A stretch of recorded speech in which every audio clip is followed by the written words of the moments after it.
Hi, welcome back to Hawaii Turo. I don't know how you found me, but I'm glad you did. If this is your first time watching this stream or watching this channel, I created this channel that will help you grow your Turo business, plain and simple. And the point of this stream is to basically create a community so we can ask questions. I can answer your questions the best I can and just have people from all over the world talking. So if you're on a replay, hopefully you can find some good gems in this. And yeah, if you're watching right now, anybody on, just let me know where you are from, how many cars you have, and we'll go from there. But with me, if you don't know, I started doing Turo back in 2017. As you see in my profile, I got like 5,300 and something trips. Man, it takes a while, but you can get there. I have 17 cars now. I started off with just one car that was my Uber car. And that's what I did. I just kept on adding and adding and adding and adding. And what do you know? Now I got 17. I do this full time, every single day, right? It can happen. Was I full time like this when I first started? It was not as much, but probably about like 10 cars, I was full time. And then I had my Airbnb units working as well. And then, a year ago, I started doing this channel and here to help people. That's what I do. And that's how it goes. So if anybody has any questions, we should cover a lot of stuff. But a couple things I do want to say. If you didn't watch my newest video, if on about, if you're thinking about, if you're not liking Turo's insurance and you're thinking about going commercial, or if you're just thinking about which insurance plan you should pick, I would say watch that video. Because picking a right insurance plan for your business, it will something you definitely need to know. That's one of the things. And understanding which insurance one you should pick and understanding what it actually covers and what it doesn't. Because Turo is definitely a big risk. Oh, hey, I did not say, you have the Facebook user. You have to make it lock. You have to give permission. Let me get on. Sorry, I haven't gotten on the Facebook. I do, if you're wondering, I do go live on Facebook as well. So if you want to join a community of Turo hosts, check out the pinned comment right there, and we can join that group. We have a lot of people over there. We talk about Turo all the time.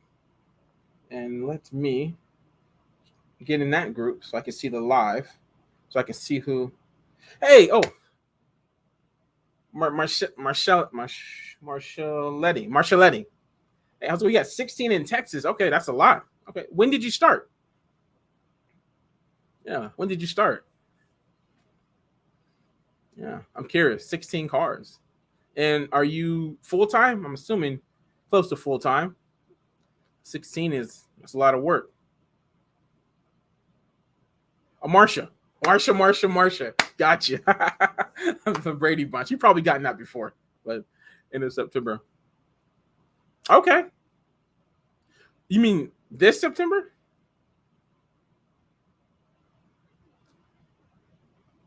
So you just started like a couple of weeks ago.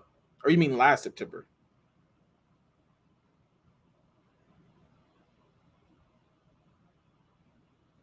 Okay. Wow. Okay. You took a big leap. Okay. What do you think that some things that you had in your learning curve? What are some of the things that you had to deal with 16 cars? Like what, 1 month, right? Yeah, literally 1 month. Yeah. What are some things that you had to learn real quick in this business? Go hard or go home. Yeah, you are definitely doing that. That's a fact. Yeah, I can definitely see that. 16 cars in a month. Do you have somebody else? And have you dealt with let's see, have you dealt with claims? Any kind of claims?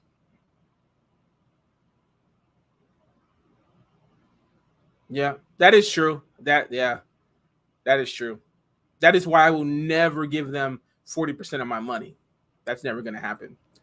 Yeah, because they're getting so much money from the renter.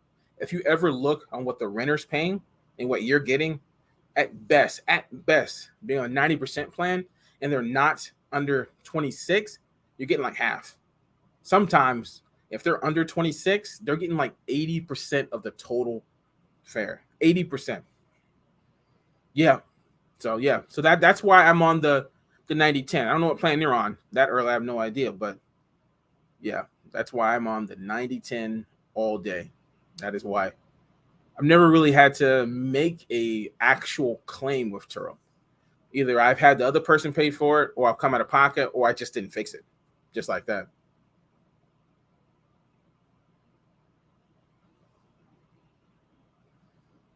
Yeah. So how many did you even say? Let me see. Did I not see it? So you said you're by yourself. That's good. That's good. Have you had any issues of a claim? I didn't think you didn't say. Yeah. Oh, you said yes. Okay. Got you. Okay. You did say yes. Hopefully it was a small claim. And what plan are you on?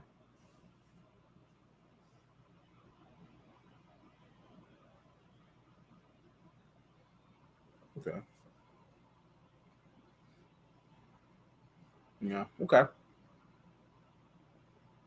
Okay. You had issues. Are you on the 75 or the 90? 75. Okay. I knew it was 75 or the 90. One or the other. Okay. Okay. Well, only after a month, even though you got all those cars, yeah. I still recommend the 75 until you could figure out how to go, till you get experience going after, renters. Then you can switch to the 90 because that many cars, I don't know what kind of cars you have, but that what is it? Extra what, 15%? Yeah, definitely does add up at 16 cars. At like one or two cars, maybe that be that much. I don't know if you calculate it, but an extra 15%, yeah, it's pretty big, right? Pretty big. 16 cars. That's good. Congrats. Hopefully for 2022 you have just like great numbers. I'm like, I would say 16 cars, you're probably at least doing like grossing $200,000 next year. I mean, I'm just, maybe this is on the low end, but I'm just saying, like, whatever. I don't know what kind of cars you got. If you got really high end car, if you're getting like premium, probably much higher than that. But if you got a lot of like, used cars and you're making like 1,000 a car, 16, yeah, break up 100,000. So guys, if you could tell me how many cars you're at and where you're from, that'll be great. Yeah, 75. Yeah, well, I think you will. I think you'll get there. I mean, everywhere's gonna be picking up. They all knew. Okay, okay. Well, then you're charging. You should be charging a premium. Then did you Let's see. Are they mostly loans, or did you get like a big old like commercial loan and you just got all these cars?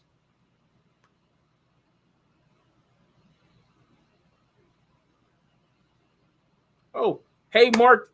Hey Mark, I remember you. Yep. How's it going? It's Saturday. I know it's Saturday. I did not know when people are gonna come on today, but it's Saturday. Okay. Well, how's it going out there? Over there in the Big Island?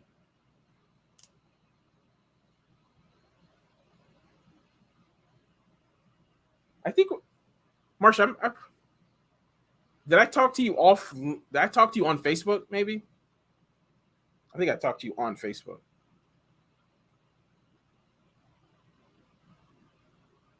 or maybe I didn't. Sorry, if I did talk to you on here. Sorry, I talked to so many people. I wouldn't remember. You financed 16 cars. That's more than what I financed. That's something I would not forget. That's big. Okay. Well, all I can say is yes. Okay. Yeah. Yeah. Yeah. I remember. I remember. Yeah. See, I remember now. I remember you now. Yes. I remember. I remember now. Yes. I knew it wasn't. It wasn't on here. Okay. I remember the conversation somewhat. Yeah. Yes. I do remember that because you had an issue. I believe. Right. It was an issue that we were talking. Remember that. Let's see. Oh wow, nice! You just got a 5-day booking in December with my Mustang for 250 a day. That's what's up. Yeah, I heard on the news they said they're starting to see an uptick in bookings at the hotels. So that's only good for us. That's only good for us.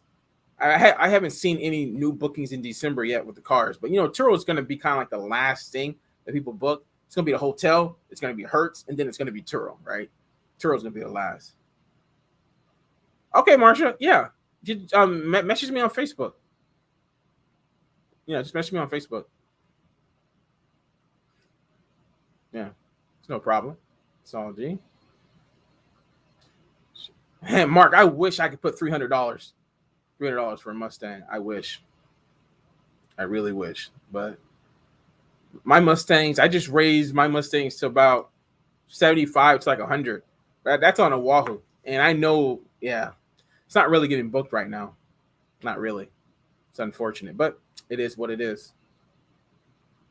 Okay. Mustang. How many Mustangs do you have, Mark? And maybe I need to ship some of my Mustangs over there to be your competitor. I'm just kidding.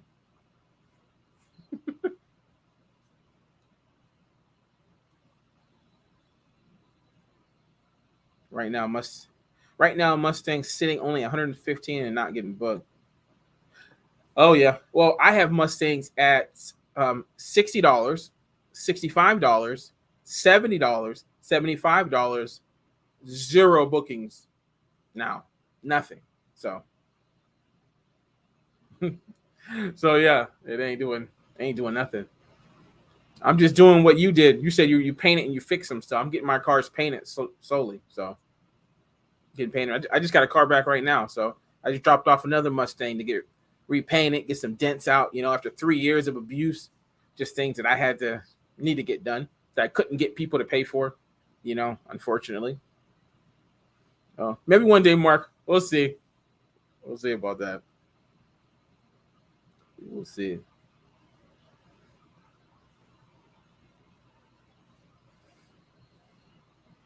Let's see what we got.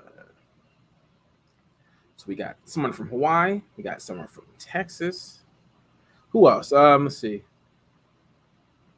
See who didn't say. If you could say where you're from and how many cars you got, or who didn't say it already, that would be great. We always like to know, and other people like to know too.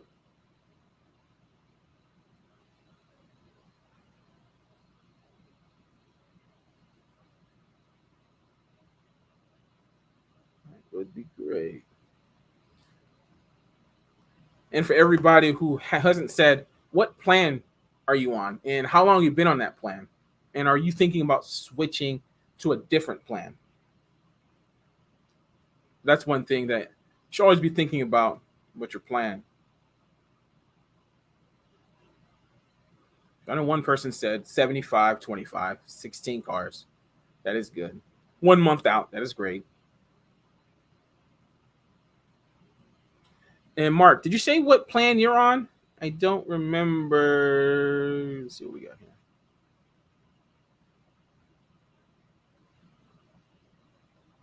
Okay, maybe you said it in another one. I don't. Oh, hi Jenny. I see you on Facebook. How's it going? Okay. Let's see what we got.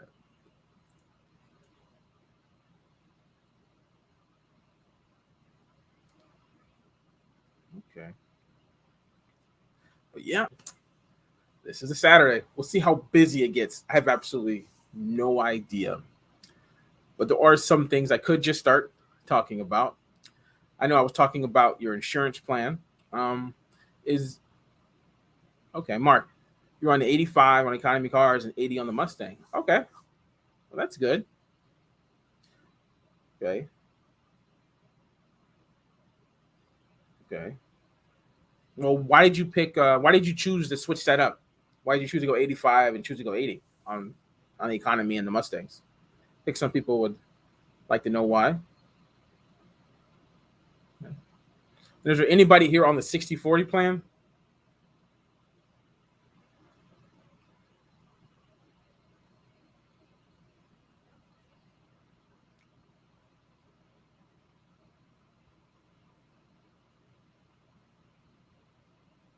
Yeah.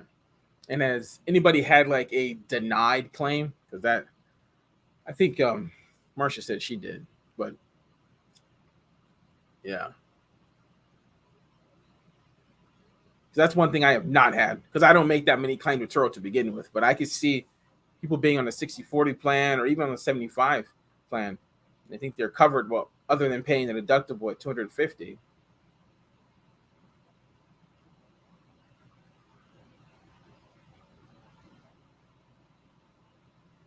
Let's see right here. I think 85 because economy cars are easy to fix and whatnot, but Mustangs is similar, but parts more expensive and more likely to get hurt in an accident because of speed and whatnot. Okay, yeah, that makes sense. That does make sense. So that's one way to do it. Have some cars on one plan and have another car on another plan.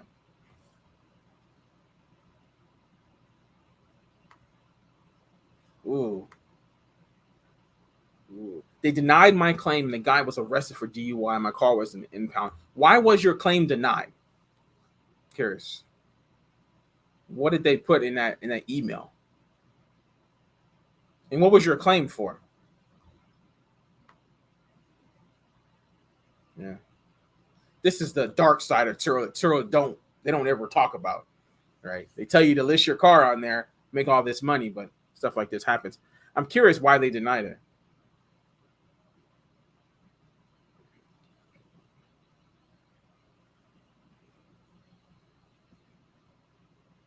Yeah, Mark. Yeah, yeah. For lots of reasons. There are some things that I don't necessarily. I hope not, but like something like, let's say somebody gets in your car. Well, you do your checks and stuff, and maybe the driver's license is actually expired, and something happens. I don't know, just an accident, and what they deny a claim because of that. See, for an insurance company, that's like ludicrous, right? That's crazy. But that's one thing maybe that it does. Another thing, what if the default for tires is 4, 4 centimeters or millimeter, whatever, but it's 4. What if you're renting out a car that's like a 3 and it gets to an accident? Are they going to deny a claim over that? I mean, I've never had this problem, but I still find that to be crazy. It's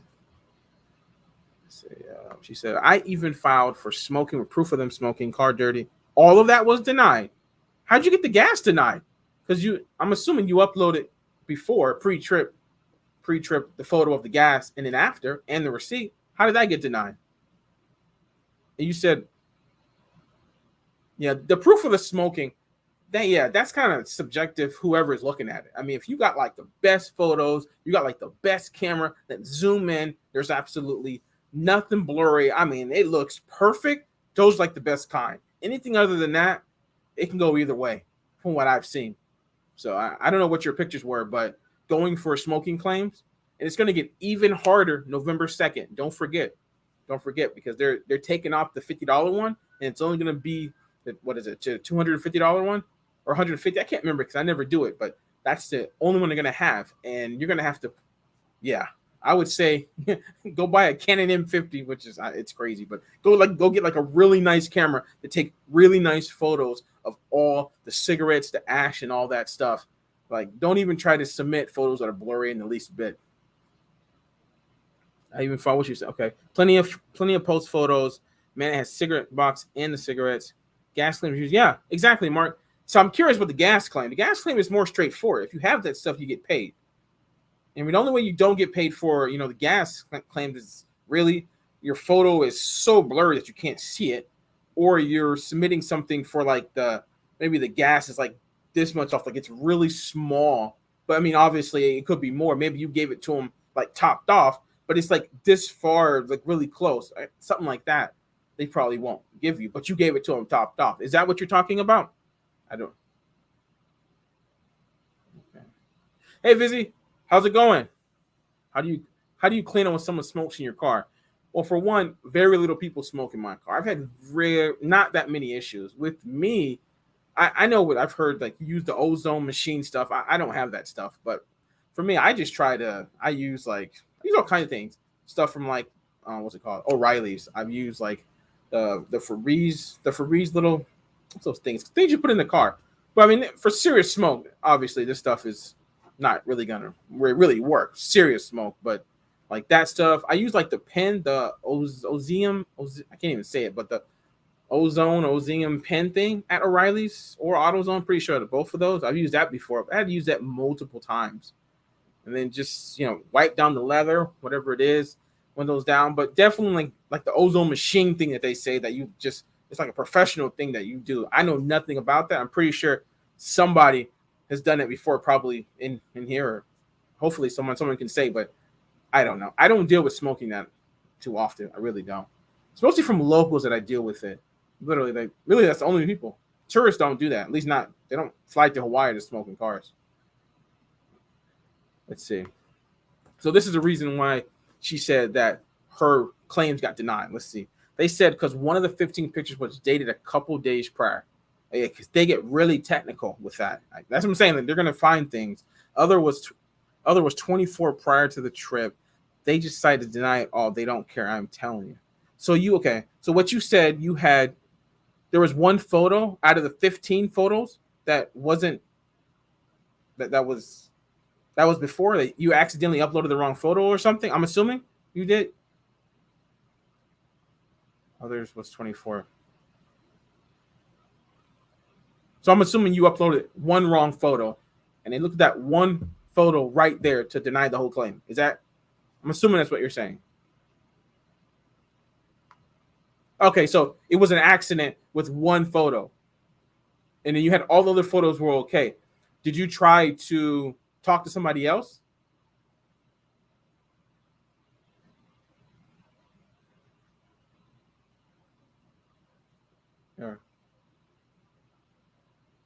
Or were you already talking to like the next level over? Okay. Yeah, sometimes they get really nitpicky because you know that, well, obviously this is their whatever, their part of their business on the money side. And you know, anything they give out, I'm not condoning anything they did. Obviously they should pay you, but anything they pay you, they're losing money on. So they're gonna find anything that they can to not pay you, right?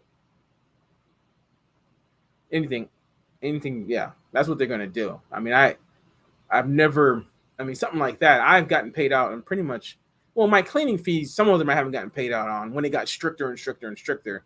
But yeah, if you upload one photo, even if it's by accident, and they see that, and that's what they're looking for when you look at all that stuff. They see one photo, they'll just take that. I could see Turo definitely doing stuff like that. That's a fact. You gotta like cross your T's, cross your T's and dot your I's like 100% when you submit that stuff. They'll send that standard stuff because there are people who do that stuff, and that's why they're really strict on that, and they're really strict about their bottom line.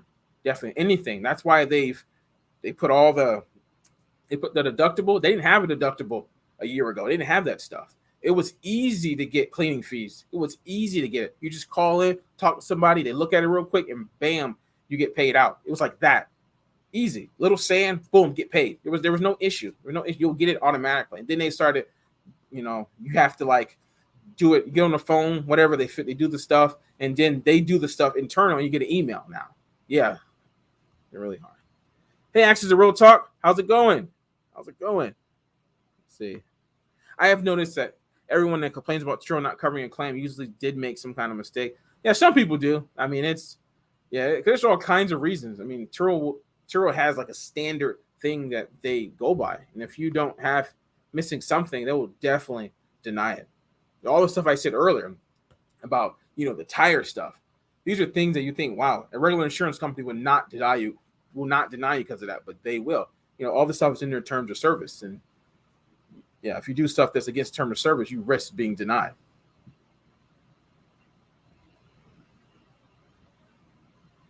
Let's see.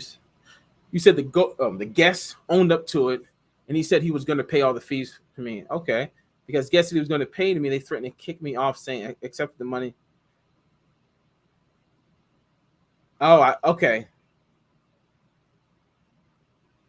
Oh, okay. I wasn't missing. Okay, well, how would after they denied all of that stuff? Yeah. Yeah, if the guest would have said that they were going to just pay you cash something on there and you responded like something like okay or anything in that line, I don't know what you said, but anything like that, other than saying I cannot accept cash, everything is through the app. I can see them saying something like that.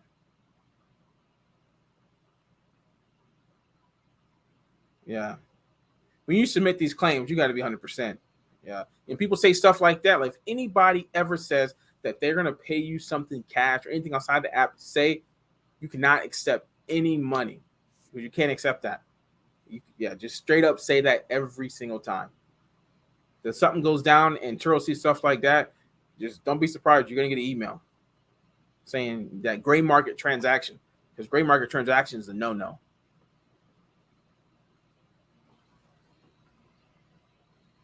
Yeah.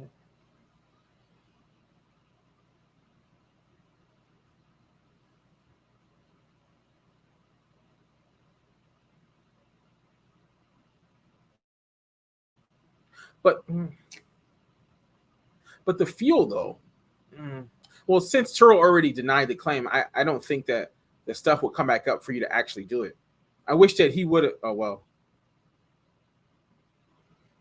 Yeah, I mean, no one really knows. Yeah, the gray market transaction is in the terms of service, but yeah.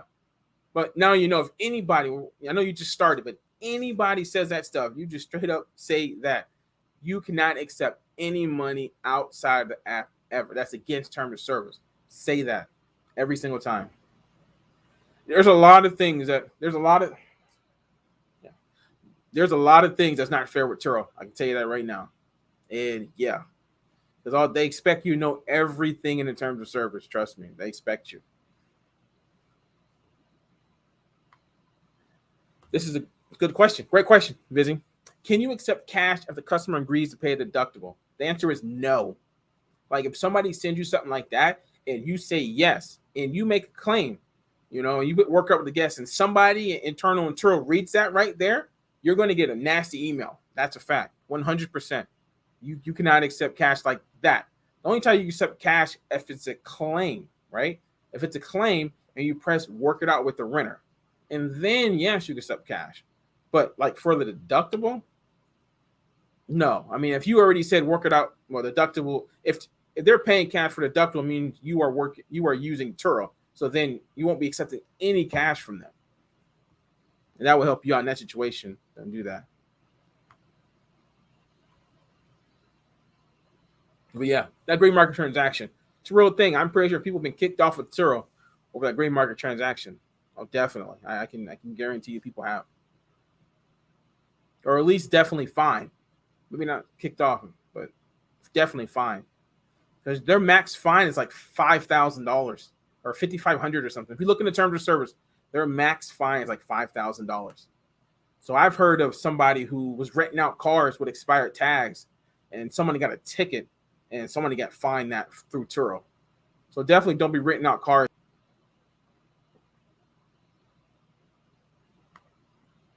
So, so who they pay the deductible to? Well, they pay it to Turo. Turo double dips on the insurance. So as if you would have started 2 years ago, there was no deductible. So they wanted to make more money. Turo's trying to go public, and they're trying to basically show they're making all this money. And this is one. They did other things too, but this is one thing that they did. They added this deductible thing. Deductible is just for them to make more money. It's as simple as that, and to get you to probably stop making as many claims. As simple as that. Hey, Christopher Lewis, how's it going? How's it? I think I was talking. You sent me a message, or you sent me a comment, right? Was it you that sent me the comment? I think you did. Correct?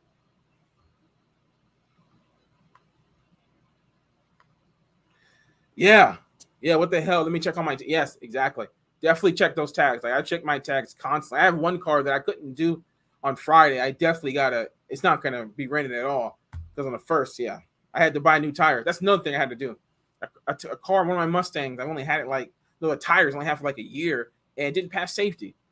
So business expense, $300. Had to buy 2 new tires, but it is what it is. Yeah, you had a question. Yeah, I remember. Yes, you was asking me. What did you? I can look it up real quick. What did you ask me something? Yeah.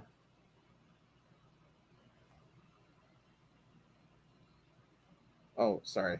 Yeah, you asked me something.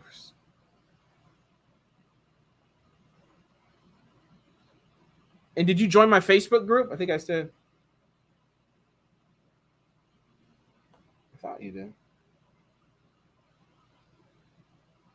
Oh, okay. No, another Christopher asked me a question too. that was another thing. You did ask me a question a day ago. It was another Christopher asked me a question like a couple hours ago. But hopefully I answered your question. I think I did. I did answer your question.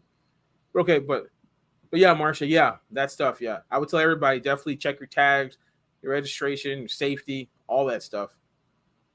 And once you get like a lot of car, I know it becomes kind of hard, especially if cars are sitting right for a while. But yeah, definitely keep up to date on that stuff. Got to do it. That's a fact. Okay. So if everybody could hit that like button, because YouTube loves that engagement, we can get more people in here.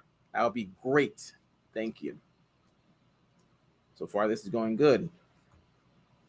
And then if anybody can say, or who hasn't said it yet, how many cars you got, where are you located, that would be great because everybody would like to know where everybody's listening from, watching from. Yeah, visit. Yeah, I got new tags. Forgot to update them on Turo. Yeah, I mean, update them on Turo. Just to make sure they're on the car. Really, I mean, oh yeah, you bought another. Oh, you bought another shit. Okay, car number 5. Nice, getting up there. An 09 Pontiac G3. I don't really. I think that's a 2-door, right? I think that's a 2-door. Is that the 2-door thing? I think so.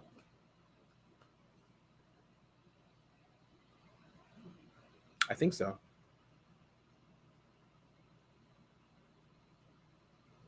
Yeah. I stopped buying cars until Hawaii picks up. About December time. Well, I have a Tesla coming, but my cars that I've talked about in other videos that I'm actually going to get. Oh, number 4. You said it's number 4, not number 5? Okay. Well, pretty soon you'll be at 10. Watch by 2022, you'll be at 10. Bet.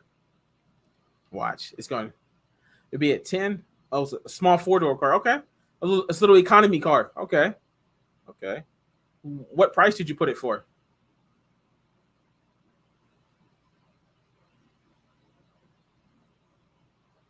Okay.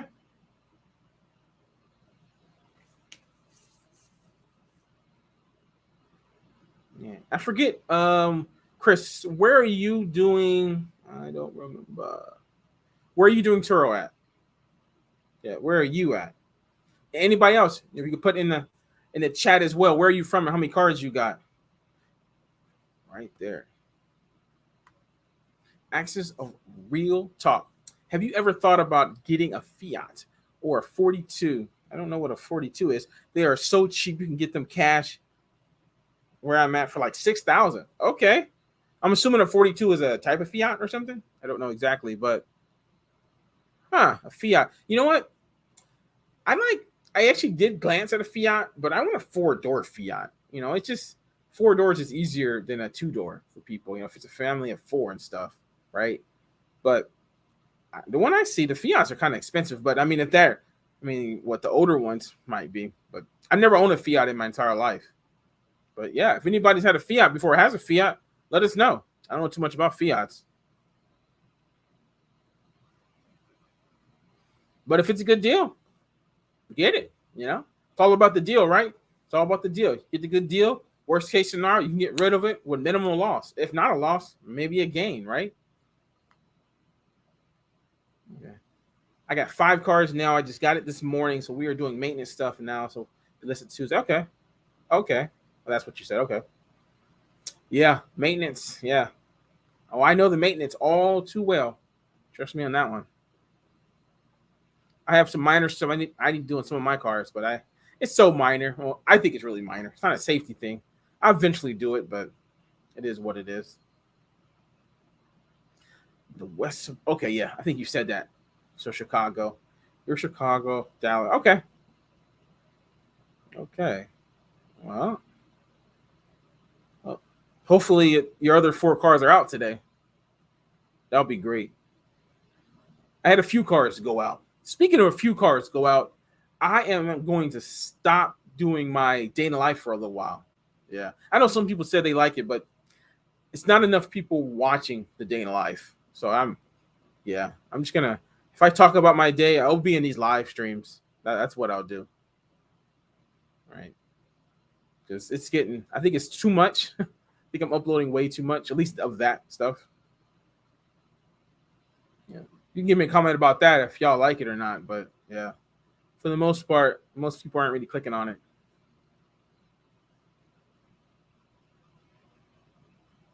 So we're gonna. Okay.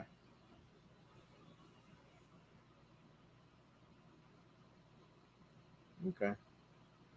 So if we got anybody new, yeah, let me know where you are watching from and how many cars you got on Turo. And if you're new, let me know if you're new. I do get new people that just, you know, looking around YouTube trying to figure out if they're gonna do Turo or not. So it's always a good thing to talk to. You like it? Yeah. Why? I wish there was more people like you, at least a lot more. I'm seeing like 20 views like in a day, and YouTube is not really pushing that. I feel like it's not. Yeah, I mean, yeah, you're right. Like, there's not many people doing like it's not anybody really doing day in the life. And if you watch Simon's experience, she did it for 30 days about a year ago, and that's it. I mean, no one else does it. And maybe because nobody really doesn't really want to watch it. I don't know. I mean, I thought that would have been something, but I gave it 50 days. I went like 50 days doing it, and the stuff I saw wasn't good. At the beginning, it was all right, but then after a while, week by week, a week went by. People just stopped clicking on it. And if you have a low click through rate on YouTube, that basically kills the video. So basically, you're just making the video to just make a video, and it's just no one really sees it. Let's see. I think for my area, let me put it here. I think for my area, cheap economy cars are the move. I listed my first car, a 2013 Camry, last Saturday, and it's already booked all the way into January 10th. Wow. Nice. Yeah. 10 days available in November and 14 in December. Okay. It's already booked all the way. Okay. Well, that's great. That's great stuff. So we got. Then I listed my friend's 2017 Audi. So he hasn't had a he hasn't had a single rental. I wonder what price did you put? Did you look at the other?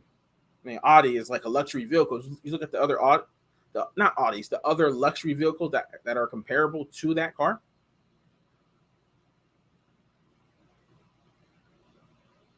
Yeah, I mean, like, yeah, Christopher. I know, like in those videos, I go over some stuff. Maybe not every one in detail, because some stuff is like nothing happens. But every time there's something going on in my day, I would go over it. Yeah, maybe I'm marking it wrong. Yeah, I thought it'd been something. I mean, I have 1,700 subscribers, but only 20 of them max. I've really seen like, especially my newer ones. Yeah, I know some of it is YouTube algorithm. It's pretty bad for really small channels like me, right? You said his audience for I meant. Yes, his.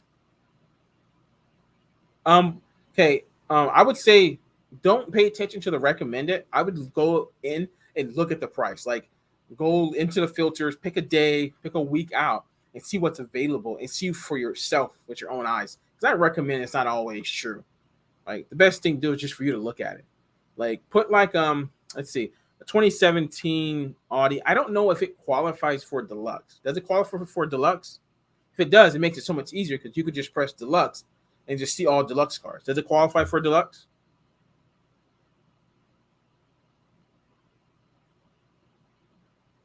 Because if it does, it's easy. If it doesn't, it's going to be a little bit harder.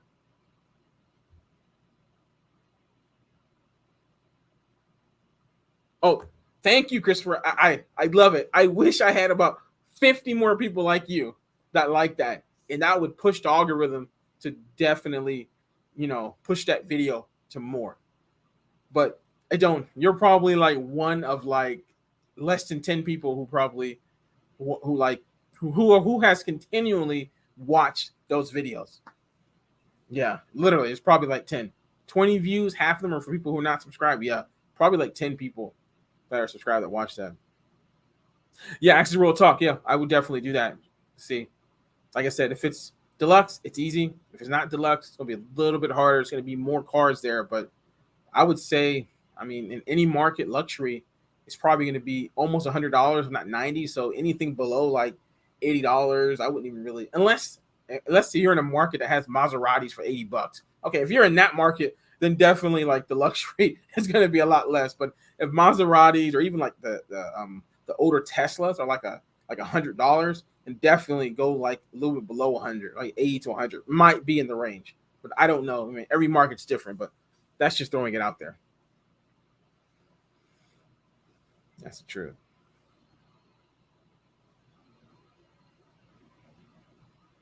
Let's see.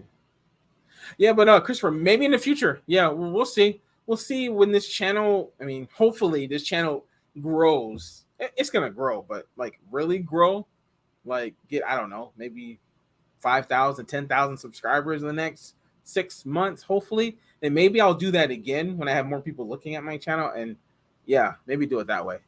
But right now, I just don't have the audience for people who want to watch that. Okay. Definitely not. We have like old Porsches and Maserati still listed like 200 a day. Okay. Well, are those cars trying to get booked? Right. Look like a month out. Yeah.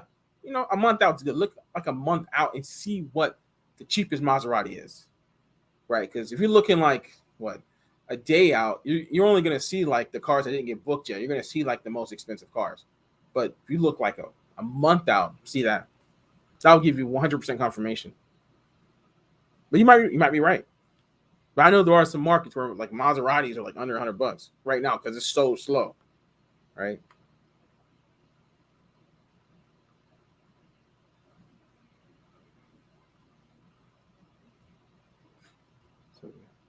Oh, and one more thing. Well, different topic. In my last live stream, somebody said that I should start a Instagram handle. Is that what they call it these days? Start an Instagram that people will like that maybe more than Facebook. So if you do have Instagram, I literally just started Instagram. I'm not really an Instagram person. It's actually Hawaii. Where is that thing at? Hawaii. Oops. Where is it? Oh, that's funny. This is my Instagram right here. So I'm gonna post a lot of my videos and stuff on here, and my stuff about my streams when it's coming up. So let me see. That is my Instagram right there. So I should put Instagram in front of that if anybody wants to. Yeah, it's a brand new Instagram that I just created. So someone said I should do that because some people don't really want to join a Facebook group. So maybe yeah, my Instagram. So that's my Instagram. So I had to say that before I forget. But yeah, we'll see how that goes. Y_Turo1. That's my Instagram handle. And let's see. And yeah, so if anybody's new, I think see people coming in and out. If you have any questions, then definitely people want to know where you're watching from and how many cars you have. That would be great.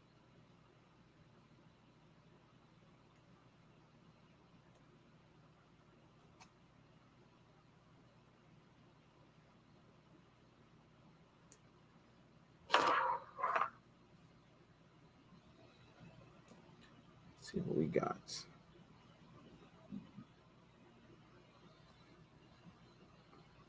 Okay. Oh, and hi Tasha. I just saw you. Maybe you came live a while ago, but I just went back to it. So yeah. So my Facebook, I'm actually live. I don't know if I said it. I think I said it earlier, but I have a Facebook group that I'm live on and I can see people. So when you see Facebook user, that's them. Because if you don't change the permissions for StreamYard to use your name, they'll just say that.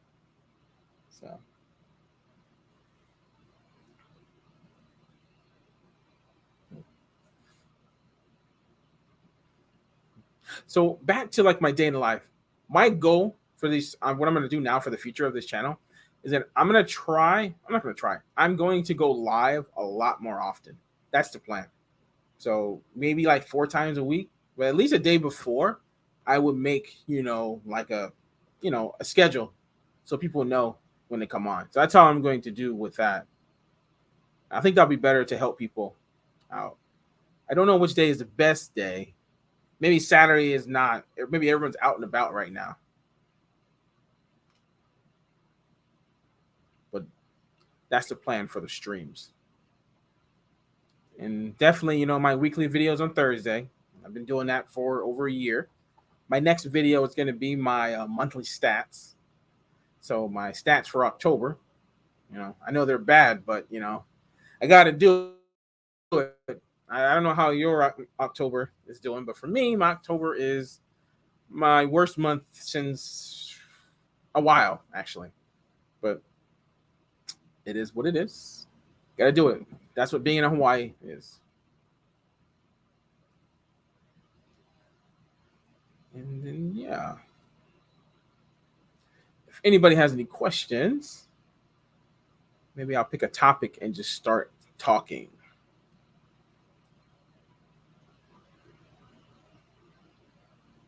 Okay.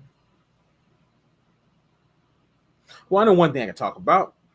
If you're watching and you want some more personalized coaching, I do have a Patreon. And that's actually in the ticker right there that's going on. So I coach people, either through video chat, through Skype or through Zoom, or through just messaging. I have different tiers. So I have like a $10 one that's just messaging. I have a $20 one, which is like the video chat. And the $40 one, I do like all the market research and all that stuff and come to get some prices for you, right? So you can maximize, make that money. Make as much, have the right price, make sure you're making the most that you can make. That's what I do.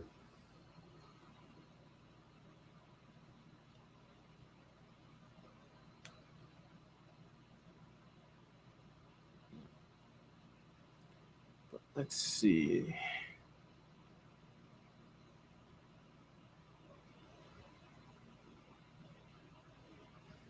Okay. So anybody new, where are you watching from? And how many cars do you have? Or if you're thinking about starting Turo, let me know.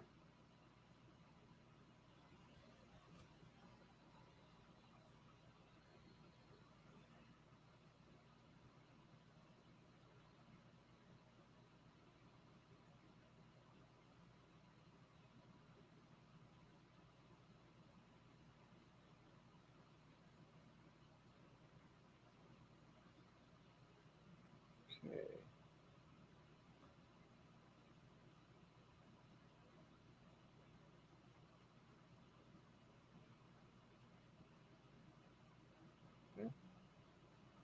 Well, let's just talk about some of the future videos that I'm going to be doing over the next couple months. I think that would do. So, as I was talking, when I was talking to someone in the last video, they said that I should do like a host check-in process. So I'm gonna do that probably the week after next. I'm gonna deep dive how to do that. Like all the pictures and all that good stuff.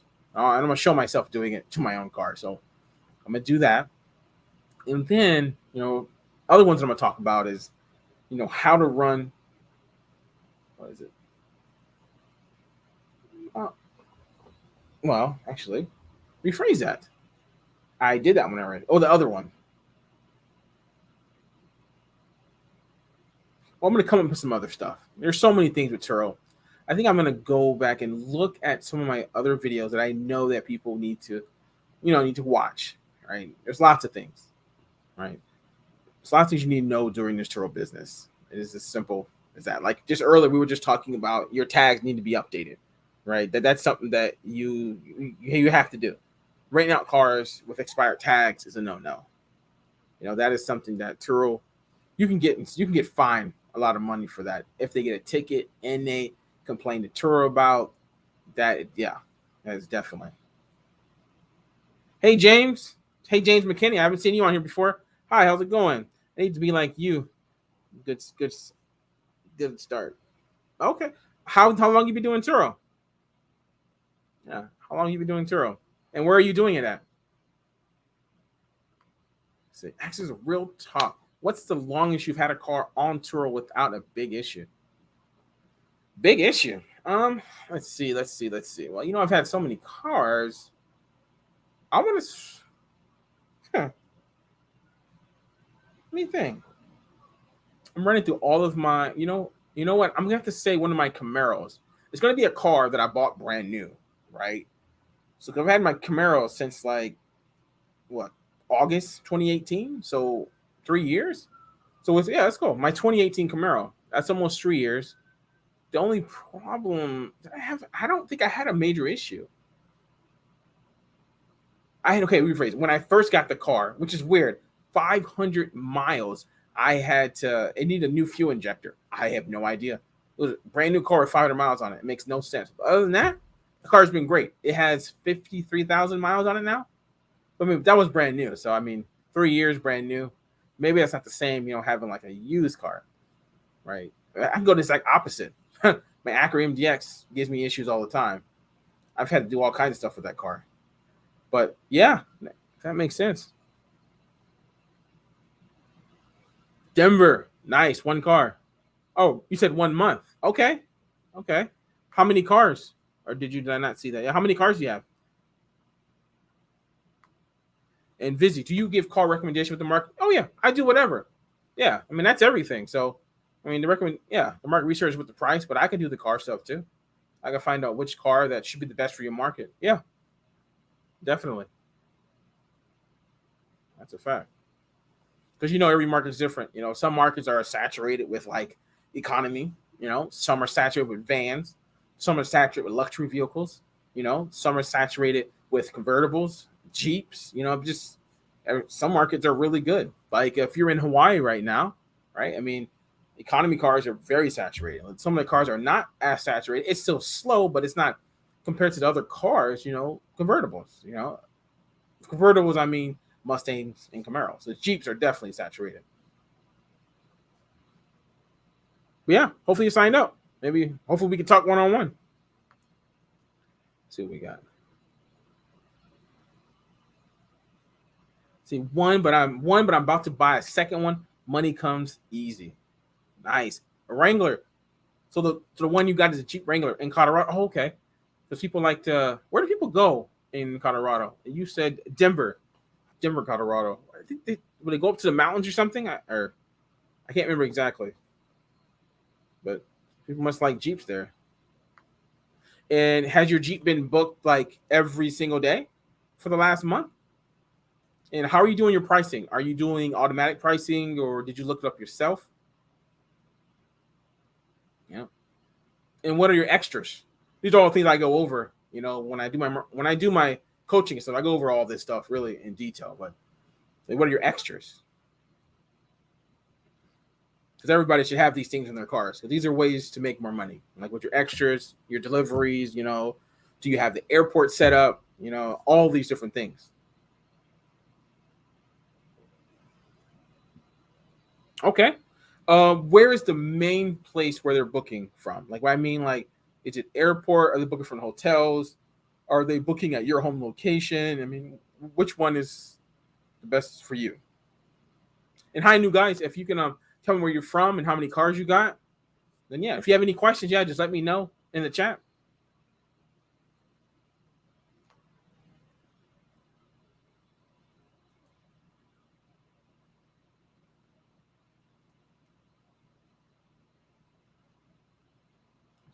But I do a flat rate with no deliveries, just RTD garage. I don't know what RTD is. What's RTD?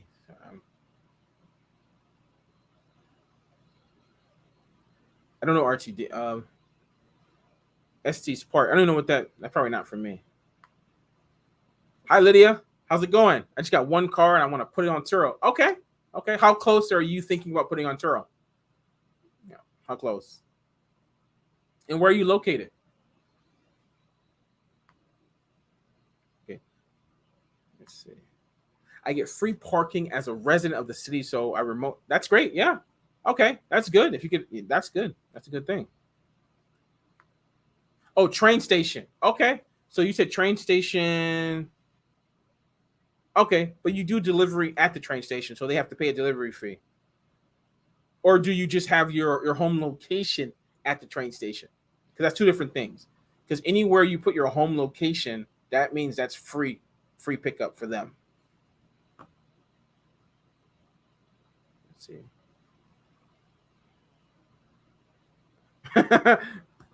Access a real talk. Okay, my bad. I thought loud. I was way behind. I stream RTD is the bus company. Oh, okay. Oh, it's a. Oh, okay, okay. Oh, okay, okay. Bus. So okay. Well, I see. It's actually a train station. You were saying bus company. Okay. What's transportation? That's what you were trying to say. Okay. So you said that is your home. Did you say that's your home location, James? Okay, got you. So I see what you're doing. Okay, so you have that at your home location, and I'm assuming that's really close to the airport, or it's really close to get from the airport. It's easy to get from the airport to that train station, and that's why a lot of people are just going there. I think that's okay. Okay, so Lydia, I currently live in Kania. Okay, okay, yeah. I've been up there plenty of times. Upward of Waipahu. I just got a Jeep, and I'm waiting for registration from the. Come on. Just waiting for registration from the DMV or dealership. Okay. Okay. For you, Lydia, do you have airport set up, you know, for a delivery? Do you understand? I don't know if you've been watching the news for the last, 4 or 5 months about, the airport here and all the issues that Turo's been having there. Hopefully you have. And if you're not doing that, where, like, well, you say you haven't even started yet. So where are you thinking about you're going to get most of your bookings? I believe being out there, your number one spot is going to be the airport.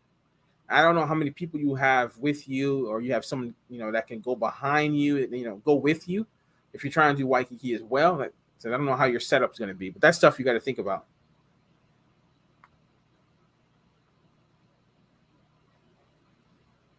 Yeah, James, that's a good setup. That's good.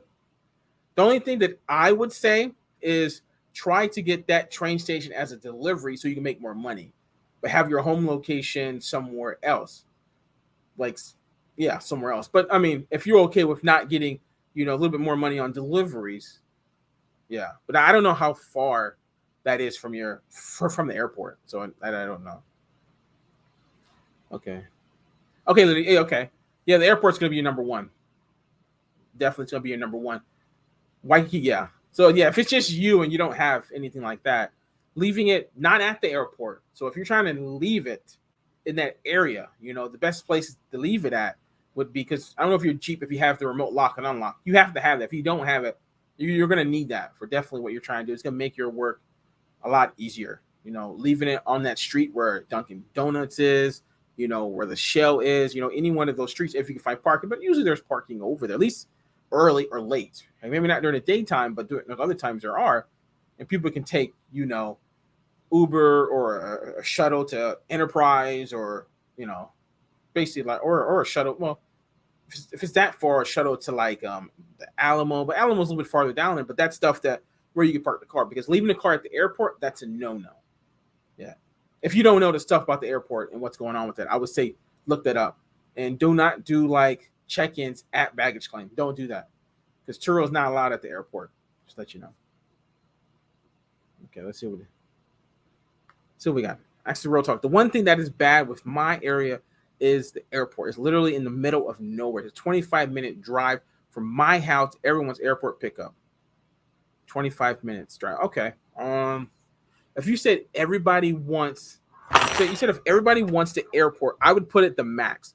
If most of your bookings are coming from that, and that it doesn't matter, like they're going to pay 120, I would just pay the max. I would definitely put it at the max. That's 100%. That's what I would do. Another thing I would do is, since you said the middle of nowhere, is there anywhere you could park the car, like close over there? I don't know, for like remote. I don't know if that's a possibility, but usually Uber costs me about 40 back home. Is that 40 like there and back? Because when you get it, see, at that much, then you definitely need to find a way. Hopefully, there's a way that you can park the car somewhere where they can take like a Uber or a shuttle, or like a parking garage that's like that's outside the airport. or where the shuttles go or something like that, that would be great for you. Okay. Lydia, I would sign up for my Patreon for a fact for coaching. That's what I'd recommend. So if you go to the description, I have my Patreon, the one for the video chat, the $20 a month, I'll sign up for that. We could do one-on-one like this instead of a whole group. That would definitely help you out for a fact. Yeah.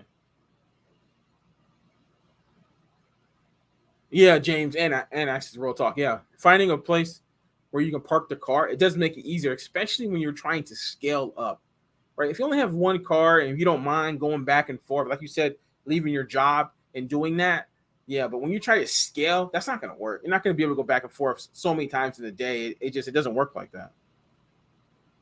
Okay. Access to real talk. I can park in long-term parking for $7 a day. So for my Camry, it'll be worth it since it's only sitting a week in a month. So it's only sitting a week for a month. Okay. Yeah, $7 a day is pretty low.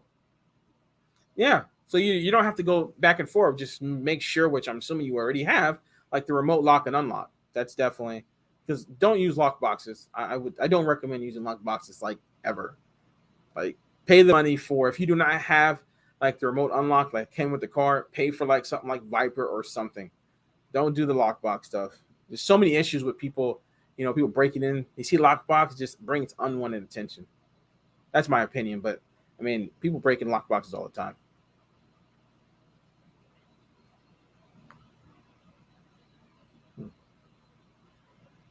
Okay. And one more thing, actually rephrase that. She just said, okay, Lydia, someone wants to rent my Jeep for $700 a month. Is it worth it? I have a 2018 Jeep Compass Limited. I'm assuming this is not on Turo.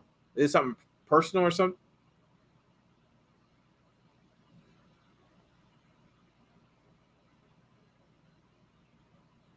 Is it something personal? I'm assuming it's a friend or something. I don't know. Okay. Actually, real talk. Viper works on older cars. I believe it works on any car, at least in the last 10 to 15 years. I mean, when I called to ask for a quote, he never asked me what kind of, really, how old the car was.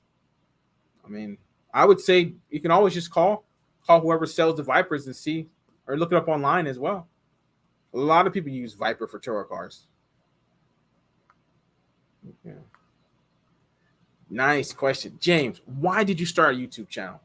Well, I started a YouTube channel because before I started, I was watching Simon's experience and I was like, if she can do it, I can do it. And there were things that she does not do that I know that I can do.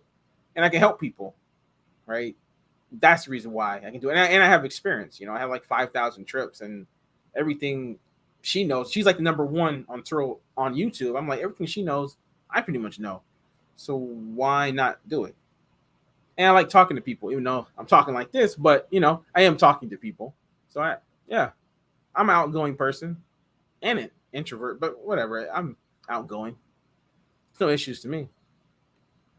And I would like to have a big channel. I don't know if it's ever going to happen. Maybe it does. Maybe you guys stay on for years and this channel blows up to like 100,000. I have a silver play button back there. Maybe. Who knows? I can't predict the future.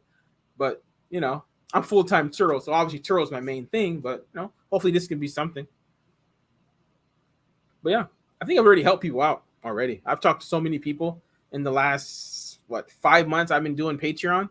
Yeah, okay. And Lydia, you said a friend. Okay, so so I'm assuming you're just trying to cover your car note. See, doing something like that, I mean, even if it is your friend, I mean, you're going to have to call, make sure their insurance covers, if their insurance is okay with them driving your car. If you're using their insurance, you're going to be using their insurance, I'm assuming. So can they drive other cars? That's usually a yes anyway. But I don't, 700. I mean, right now it is really slow. I mean, are you asking, can you make more than that right now? Possibly, probably, maybe not. I mean, I'll just be honest. There's so many Jeeps flooded right now. I mean, if you think you can get $100 per Jeep in Hawaii right now, it's not going to happen. Not right now. It's definitely much less than that. Okay. James, cool. Have you already started forming the LLC? Yes, I got an LLC in 2019 in the summer, right? And I was actually going to put all of my cars, which I couldn't because I had loans on them, but my plan was to put my cars on under my LLC. But you got to have commercial insurance, right? So that's why I looked into commercial insurance. It was a little bit too expensive for me. So that's why I stayed away from it. Maybe in the future, because now all my cars are paid off, and well, one's not, but 16 of 17 are. But maybe I will go back, but we'll see in the future. Maybe eventually I'll go direct. Maybe I'll try and see if I can do something direct. I don't know. I get asked that question all the time. Why not go direct? But it's not something that I'm to do. Because that's if you're going to go commercial insurance, you might as well try and start the path to going direct, getting more money. Because obviously, if you go direct, you're going to get paid more money. As simple as that. Because they're looking for you. You don't have the competition of all these people on Turo, right? Because if you go on Turo, it's a huge competition. And another thing. Since I'm talking about competition, when you look at Hertz, a lot of people they like to compare Hertz and Turo. Like someone's looking at Hertz. There are some people who are looking at Hertz, looking on Turo, but in reality, if they're looking for Turo cars, they're looking for Turo cars. So, like for instance, like in Hawaii, whoever's watching this in Hawaii, right? It was very crazy in Hawaii, like May, June, July, August. Well, rephrase that. It was very crazy from May and June. And then the market got flooded. And people were telling me, oh, man, the car's short. We can't find a car at Hertz. Nothing. There's no cars nowhere. And I'm like, there's plenty of cars on Turo. There's no car shortage on Turo. There's nothing. And that's what I'm saying. Like Hertz and Turo, they're not the same thing. And maybe some people won't agree with me, but they're not. Right? If people are looking at Hertz, they can go to Hertz. If people look on Turo, go to Turo. And when you try to price, some people do this. You try to price your cars like Hertz. It's not going to. I would say do not do that because Turo has so many fees. Like whatever price that you have your car, you could just add another like 50% in fees, right? So it's really you trying to be the same as Hertz. It doesn't work out. To me, it is two totally different models. That's my opinion on that. But yeah, some people might not agree, but that's what I believe when people say that. Okay, let's see. Lydia, I'm just scared because my car has a moonroof and I'm scared it might be damaged. I don't know if letting my friend rent it out to entire month is worth it. What would I personally do? I would not do it. I would do the Turo and try to make more money. Unless your friend, your friend, personally, you really trust your friend and all that. But yeah, I wouldn't. I would start Turo, try to get experience. But like I said, it's very saturated right now. If you would start like mid-December, it might be better. It will be better. Like probably mid-December to late, and then January and on, it's gonna be very busy. People are gonna be coming here crazy. It's gonna be crazy people coming here in Hawaii. It will be crazy. But right now, if you go on there and look, you're gonna see tons and tons and tons and tons of Jeeps on there. You're gonna be like, there's like 200 Jeeps. Like it's crazy amount of Jeeps on there right now. Crazy. And in May, there was like 0 you would look. So that's what I'm saying. But hopefully that helped you.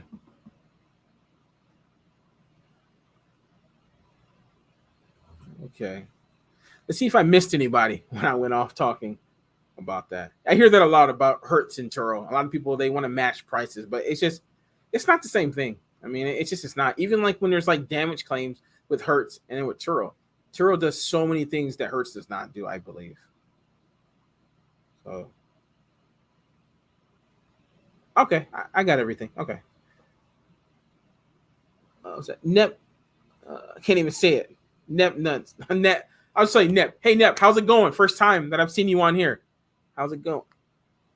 Hey, I'm an all-tour all-star host. Nice. I'm in Calgary, Canada. Okay. I talked to someone from Canada in my Patreon. Got one car on at the moment. How do I scale up? Okay. First thing, how is your one car doing? Is it busy? Is it going out mostly? You said 1 month, right? No, you did not say 1 month. How long have you been doing it? Yeah. How long have you been doing Turo? So like what I think that if you're thinking about scaling up, it's like the car that you have, it has to be getting booked a lot, right? and more likely have like some future bookings as well, right? And I don't know what your price is. Is your price competitive with other people? I mean, is there not a lot of cars of that car in your area? So these are things that you can have to look at, if you want to scale up, especially with that car. Maybe there's another car in your area that's better to make more money long term.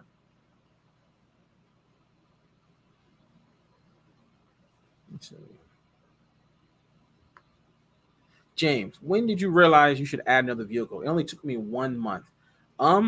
Let's see. My very first car was a 2014 Kia Optima hybrid. It was my Uber car. My goal was to only cover my lease payment, which was $500 something a month, right? And that's all I wanted. And I wish I didn't. Well, first, don't delete your cars when you sell them, because when you delete them, you can't get your stats back. Which right now, I don't really remember exactly what I was doing, but I know I was doing more than $500 a month. It was crazy. I was like, within a month or maybe 2 months, I was like, you know what? I'm getting another car. And I got another car. And I got another car. Everything just kept getting booked. This is back in 2017. Everything was going out. And then the game changer is when I saw a Mustang when I was looking for something else. And then I got like 6 Mustangs in 2018 and 2 convertible, Camaros. That's me. That's how I got all those cars. Let's see what we got. So it's been almost a year. Okay, I'm averaging about 70 to 90% booked on the calendar. My average price is 110. Okay, well that's good then. Okay. I would say that you should have started scaling up already. Yeah. If you're that much, 100%. I would say start scaling up. What kind of cars? Yeah, that's a good question. Are you trying to get another luxury, like an older luxury vehicle, or are you trying to go economy? Like, what are you thinking about? What kind of cars you're getting? Yep, let me know. Christopher, hey, how's it going? You were the other Christopher that asked me something. I told you, come on the chat. How's it? How many miles on your first car? I started in 2017. So that was my Uber car for 3.5 years. So I put that car on Turo at about 100,000 miles. And it was on Turo for about 20 something thousand miles. And then I traded it in. That's how that went. But where are you? I don't remember your question right off the top of my head, but where are you located and how many cars do you have? But Nep, I'm just gonna say Nep, if you want some one-on-one coaching, check out my Patreon. I already talked to somebody else from Canada. I can't remember exactly where he's at, but if you want some one-on-one coaching, just check out my Patreon and click the $20 a month, and we can do, this one-on-one. Or the market research is 40. So if that's something you want, but if not, if you just want to join like a Facebook, if anybody wants to join a Facebook or a Turo Facebook group, just check out the pinned comment. I have a group over there. It's called Hawaii Turo YouTube. It's growing, and we talk about Turo all the time. And I go live on Facebook as well. So right now, I'm live on Facebook right now. It's YouTube and Facebook right now. So.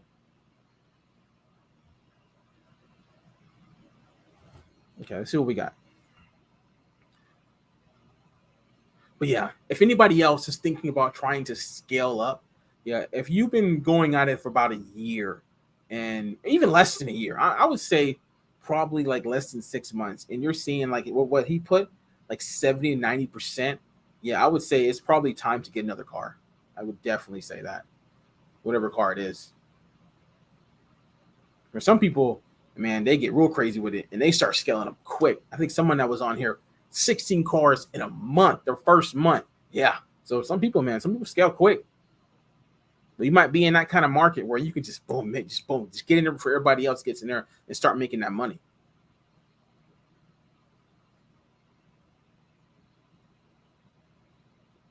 Let's see what we got.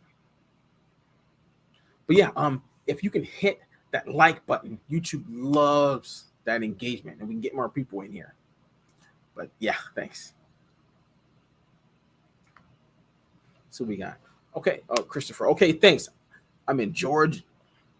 I'm in Georgia. Was going to put my personal car on Turo, 2016 Honda Accord. Excellent. Oh, yes, that's not going to work. The max miles is 130,000. That's the max you can put on there. Yes, there are cars with more miles on them, but all of them are grandfathered in. So you're going to have to either get another car or trade that in. Yeah. So it's 12 years and 130,000 miles for Turo. If you have like Get Around, maybe Get Around has different numbers. I don't know. Or High Car. I have no idea about those other two companies, but that might be some options for you. Okay. Yeah, I like the Tesla, but that would be inefficient due to its shortened battery range in the winter. Since we're getting lots of snow, I was thinking of reliable SUV pickup trucks. Yeah, I mean, I would get the best car that's best with snow, 100%. If Tesla's not good for snow, I wouldn't even get it. I totally agree. Only you would know that.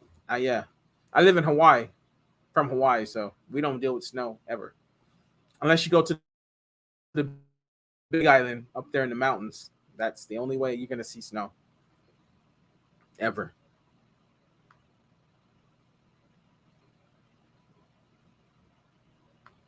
Let's see. Also, who is managing your fleet? Do you use Viper only to lock and unlock vehicles? Well, since I do this full time, I meet everybody. So I do not use the Viper stuff. I am thinking about getting it just for the GPS, not for the lock and unlock feature. But I brought that up to a lot of people because a lot of people, they have full-time jobs and they really don't have time to go back and forth with cars, and that is actually a really good way to help you out in a situation. But yeah, I just do it myself. I've always been myself. When I went on vacation, I had people take over. Sometimes it worked all right. Sometimes it went horrible. But, it's just me doing it. I'm okay with that. I'm going to try and get to 25 cars myself. So I'm crazy like that. But not everybody wants to manage, 17 cars alone. But some people can. It just depends what you want from Turo. Pretty much, that's all it comes down to. It could be overwhelming or it could not be. It just depends on what you want it to be, right? If you watch my channel, a lot of things that comes at you, you're going to understand it's not going to be a big deal, right? I don't make a big deal out of a lot of things with Turo. I mean, I really don't. There's going to be issues. There's going to be issues. You're just going to deal with it accordingly and move on. Like earlier, you wasn't here, but earlier someone was talking about denied claims. That's stuff that happened with Turo. Yes, that stuff happens. They find any way to deny a claim. It is what it is. You try your best to not give them a reason to deny a claim. That's what you do. And in the end, this is what I say in every single video: maximize by the money you can make in any way that you can, through extras, deliveries, through if they bring a car back, fuel, 3/4, charge them no matter what. Get all these things because Turo, just the way Turo operates, you're going to lose money some way on the Turo side on something. And that's why I said maximize your money because stuff happens.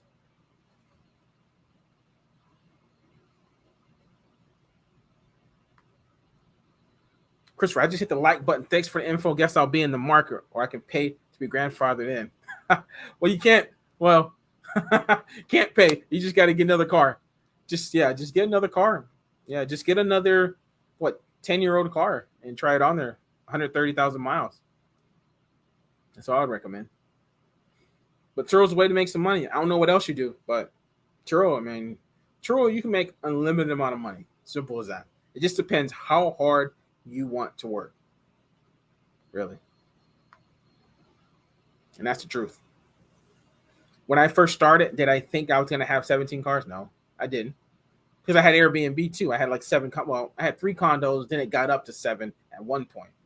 But it was always that and then Turo. So now it's just Turo. And I'm like, I could do more than 17. But yeah. See, James, do you hold a 9-to-5 job as well? I do not. See, and that's the thing, how I do one-day bookings, I do 1-hour window bookings. This is all I do. I wake up every day to do this. So that's me. So that's another thing that, that can give you an advantage on other people, right? They have more restrictions because the more restrictions you have, and what I mean by restrictions is you have to set up how many hours in advance that you want that people can book your cars. So the minimum you could put is 1 hour, and you could put as much as 48 hours, I think, or maybe even longer. I can't remember exactly, but there is a ways out there. And you can put like a buffer period for when cars come back. So right now, Turo has it set up for 3 hours, right? That's the minimum. Before, before, all the stuff was going on, it was 1 hour. So eventually, when all this stuff is over with, it's gonna go back to 1 hour. I know you're thinking, wow, someone returns a car, you got 1 hour, turn it over, and then go back out. Yes, that's how it was. And I did that often. So if I had a full-time job, it wouldn't work, of course. But that's one advantage I have down here, being in Waikiki, and I do it myself, and I don't have anything else. And yeah, I'm not the only one. There are other people who do this full-time. I see them. I'm pretty sure the other people in your market that do it full-time, they got like 20 plus cars, and all they do is Turo. And that's somewhat of your competition, right? You're just starting, maybe. You have 1 or 2 cars, right? And yeah, that's just something you have to deal with, But maybe, when I talked to somebody like 6 months ago, I told them about this situation.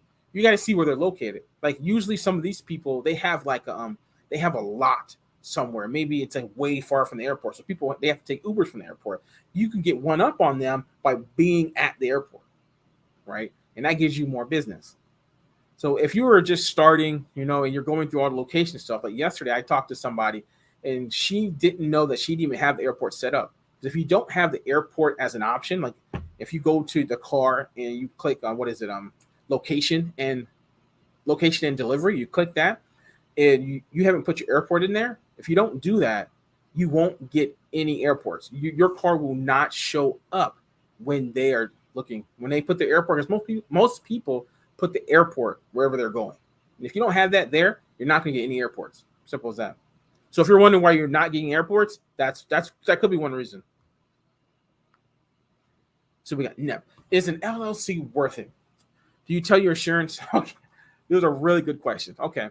Well, I did talk about the LLC in my last video. I would say definitely not watch my last video that I just did, an LLC. It's more than an LLC, but the LLC is in there. Watch that video because it's about the insurance part. You get the LLC to basically just to lessen your risk, in the event of being sued, really, right? So they sue the business and not you, and potentially take your assets because, the absolute worst case scenario, somebody gets in your car and they kill somebody. Then people start suing. That's the worst case. And that's why the LLC. Even though there is a Graves amendment, that's something there as well, but just dealing with all of that.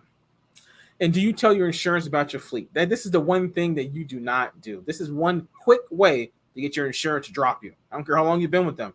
That'll be a quick way to get your insurance to drop you. A lot of insurance companies do not like Turo. But if you don't want to deal with that, join Liberty Mutual. They're 100%. They'll definitely, it doesn't matter. But if you're like with Geico, I think Progressive, there's some other ones. Is Allstate one of them too? Maybe Allstate does, but like half the insurance companies do not like Turo.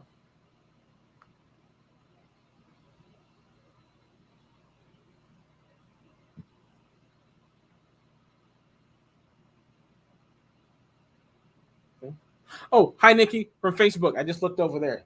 Hi. So you just started watching.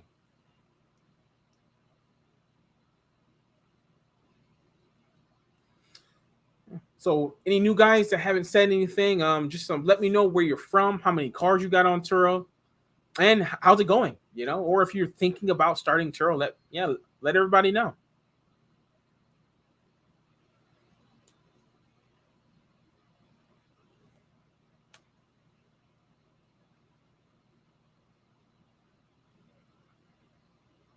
Let's see what we got. Okay.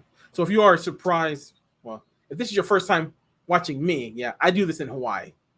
So I started doing this in 2017, and I have this channel to just help people. And I just started doing these live streams about a week ago, and we just have this community, and I try to answer as many questions as you got, and yeah.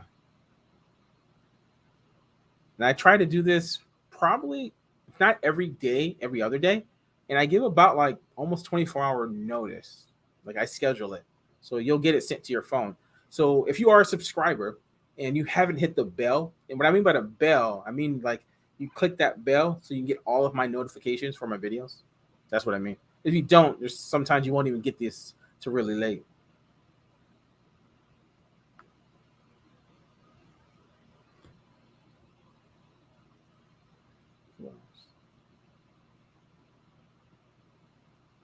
And there is one thing when I could say now, like I said earlier, which plan are you on? That's another thing. Are you on the 60/40 plan, the 75/25, the 80/20, the 85/15, or the 90/10? And how long you been on that plan? That's something we talked about earlier.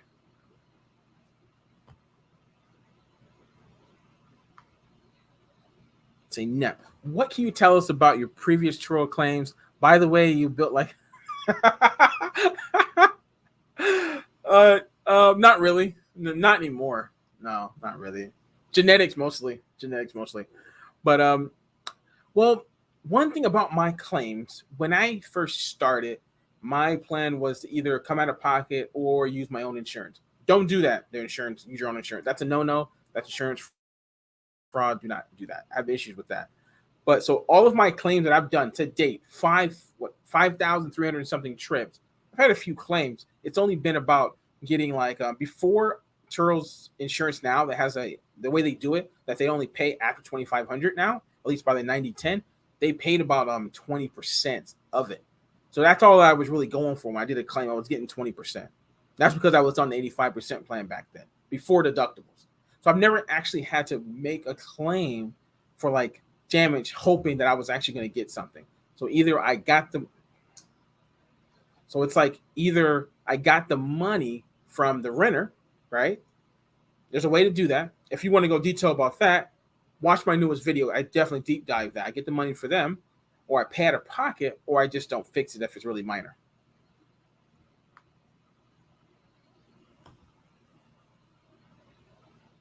That's how that works. But there are people, you make claims, and this is why I do not believe in being on a 60/40 plan. Giving Turo 40% of your money I think it's a losing battle. You think that you're safe and they won't try to nickel and dime you. You have a little scratch and then they minus you. They put this big old red circle on all your little scratches and all that stuff. And yeah, I mean, you think that you should not have to deal with that because you're giving them 40%, but Turo doesn't care. Turo will take your 40% and minus you another $1,000 because of a scratch on like the other side of the door that has nothing to do with it, with the claim. This is what Turo does regularly. And some people, I wish I was talking to a lot of people, interact with a lot of people, but there's lots of people who do not know this. And then they start on the 60/40 plan and they have their first claim and then they lose even more money because Turo deducts all that. And you're like, why did I just give Turo 40% for a couple months? Why did I do this? And you're better off just being on the 90/10, going after the renter and doing it that way and just making like a fun to fix your cars. Take whatever I say 500, but it depends how many cars you have. And, it just depends, and take some money and put it into another account. That's what I say. That I think the 90/10 plan is the best plan to be on. Some people think it's risky. Yes, had a 2,500 deductible. Okay. Yes, it has that. But the amount of money that you're going to make more, it's going to add up. And that's worst case scenario. You're still going to go after the renter. And there's ways to go after them. And I've talked about that in other streams. And if you watch that video, I definitely talk about them. Let's see. Where are we? Who said that? Oh, Noah. Hey, how's it going, Noah? I talked to you a lot yesterday. What's the start and end date for this upcoming peak season? Well, I want to say the start date is probably going to be around Thanksgiving. I think right there. The end date, normally the end date would be around end of February because March is normally slow. That's like the standard. We'll see when the international people get here, right? Whenever they get here, because if they don't get here to like the end of January, February, it might go on all the way through summer, right? It might not even be a slowdown, and that'll be great for us. We can make the money.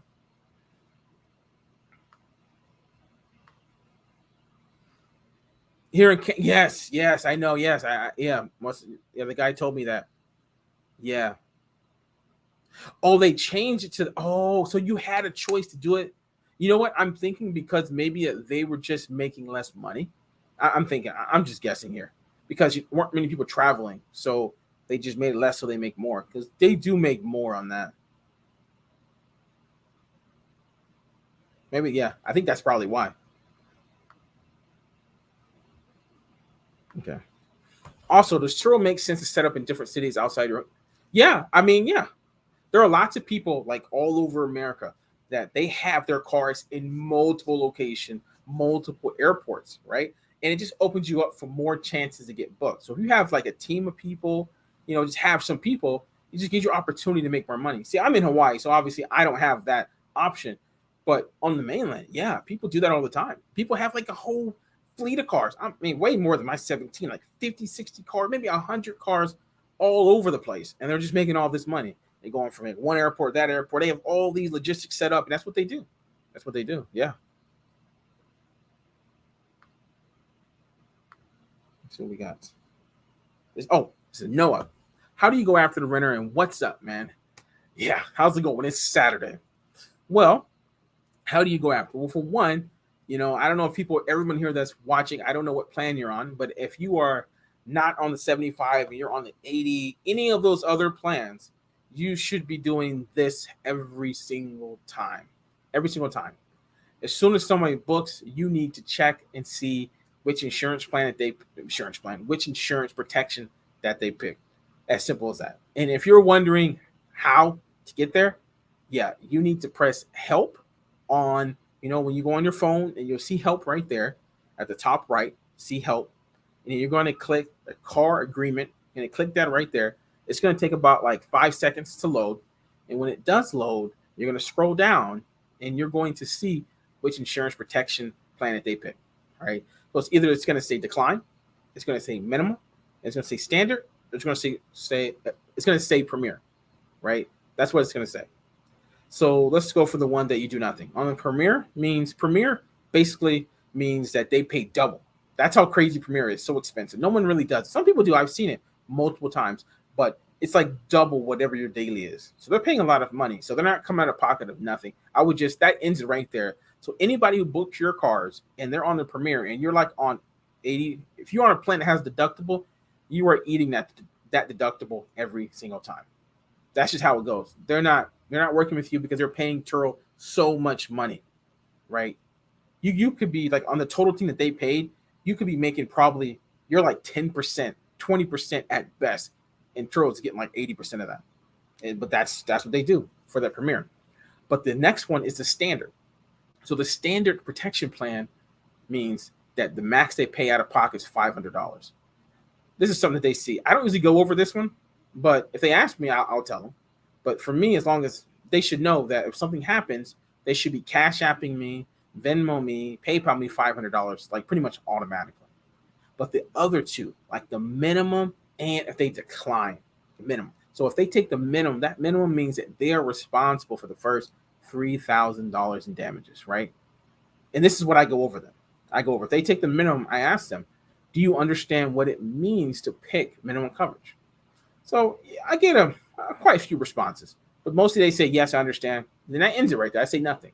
Some people say, oh, I don't know. Let me know. What does it mean? And then I say, you're responsible for that. And if you're not okay with that, switch to the standard or call their insurance company and make sure their insurance company covers, right? Because a lot of insurance companies, I said earlier, it doesn't cover. So that's what I want them to do. And sometimes they'll call and they'll say, yes, I cover, and that's it. Or rephrase it. We go back a little bit. When you book a car in Turo, by default, it's minimum coverage. So a lot of people don't even know what they're doing. Just press okay, submit, book. They don't even know. So that's why I go over that minimum. A lot of people say that they don't know. But if they take the decline coverage, you have to actually press decline. A lot of people take decline, think that their insurance automatically covers. So that's why I asked them, did you call your insurance company to find out if their insurance covers? A lot of them say, no, I didn't. I should be covered. I have full coverage. I got the best coverage. I got credit, all this stuff, but they didn't call. They just assume, right? And then when they call, they come back and say, oh, we don't have coverage. Oh, so basically we just have liability coverage. I've had somebody cancel. I had somebody give my car back after they called because I used to do this stuff as I'm doing my check-in procedures. I stopped doing that because you cannot change the protection when the trip starts. So that's why you got to do all this stuff right when they book, before the trip starts, so they can actually change it on their side. That's the whole point of doing that. But that's what I mean about going after the renter. A lot of people do Turo don't understand that, and they pick like the best plan. They pick the plan that makes them the most money, right? They pick the plan that they go 90-10 automatically. Yes, make the most money. Then an accident happens. You're like, oh, why did I got to pay $3,000 deductible, right? And then the person over there is like, oh, I took the minimum coverage, whatever they said. I took a minimum. I'm like, oh, I'm gonna use my insurance, and then try to find out the insurance doesn't work, and then they just ghost you, and then you're left with this big old bill, and you're like, I'm not doing this no more. I'm out. I'm done with Turo. A lot of people have that right there. Let's see what we got. Do you add cars only for Turo profit? Oh, I see. Do you add cars only from your Turo profit? Lease, finance, or cash?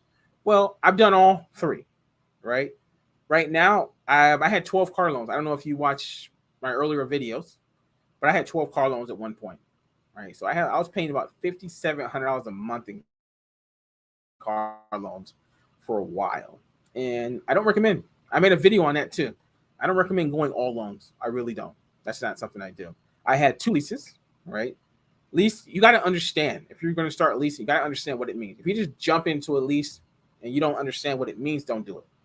You can watch a lot of videos, talk to a lot of people. People say leases are bad, this and that. And I agree with them if you don't understand what a lease is and how it can hurt you. Simple as that. If you understand what it means and you have a plan in place, then you can do a lease, right? Because a lease, you only get a certain amount of miles depending on whatever your contract says. And auto loan, yeah, that's what it was.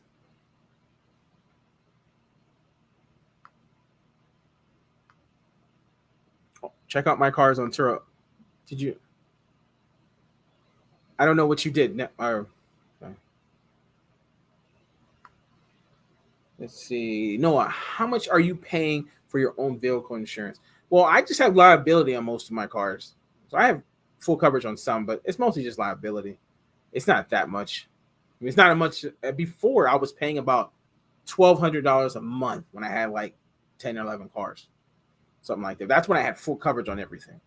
But that's another expense that you got to take into account when you start adding up, if you want to go commercial or not.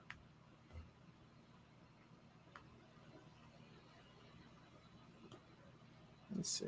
Did I miss anything else?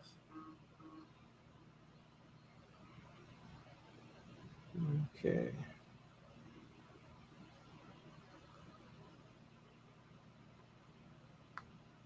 Okay, James, was that all in your personal or business? I was crazy. It was all personal.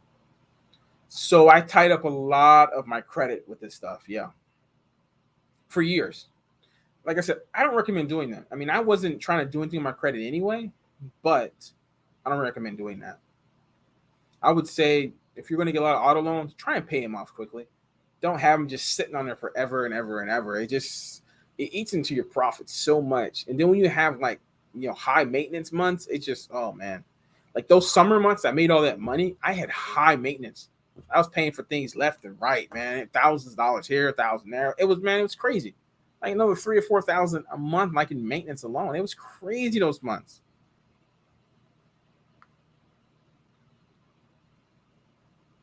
But yeah. Okay. So everybody, if you haven't hit that like button, try and hit that like button because YouTube loves that engagement. We can get more people in here. Try and get the 15. That'll be great. Thank you. Let's see. Noah, did you start off with LLC or no? If yes, how far into your car rental did you establish an LLC and why did you establish one? Great question. Well, I did not start off LLC because I started in this. I'm gonna say I started with Airbnb in 2015. That's when I, started doing my own business stuff. And I started doing Turo in 2017. So I didn't start getting LLC in 2019. And really, the only reason why I got it was to try and put my cars under my LLC until I found out about the commercial insurance. That's why I did it. Literally, that's why. Tax purposes, I haven't used it for tax purposes. I don't. Probably something I should hire a tax person and look into that, but I haven't done that. Probably should eventually. But I'm glad I did because by me having an LLC, I got the idle money, the disaster relief money. So I'm glad I did because if I didn't, I would probably be in a different situation right now.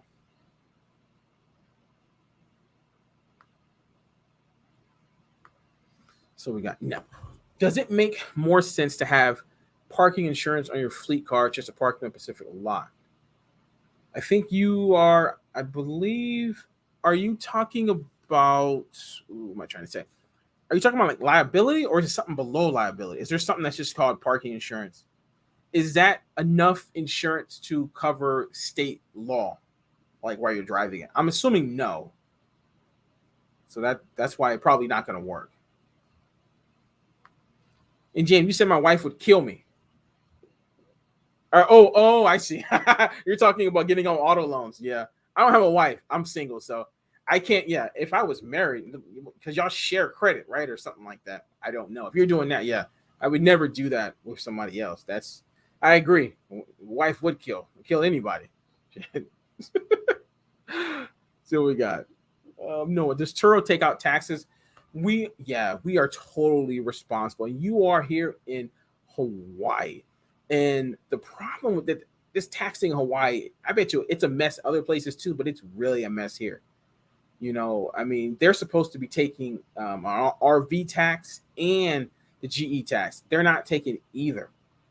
So, I mean, I talked to people from the tax. I talked to other people who talk to people from the tax. Like I said, they are responsible for that GE tax. But oh yeah, the taxing, I don't like it. It's Turo should have done all this stuff before they even came here, or at least by now. They've been here for like 5+ years. See, James, have you used Section 179? Yes, and I will be using it next year 100%. I do my own taxes, and I bought a ton of new cars. And if anybody is wondering what that is depreciation on when you first buy a car. That is what that is. That will save you a lot of money in taxes, and you'll get your depreciation. That you'll get it back, which means you're going to pay less taxes for the first year only. That's basically your depreciation. So a lot of people talk about you lose a lot of depreciation. You actually get it for the first year. You get it right there.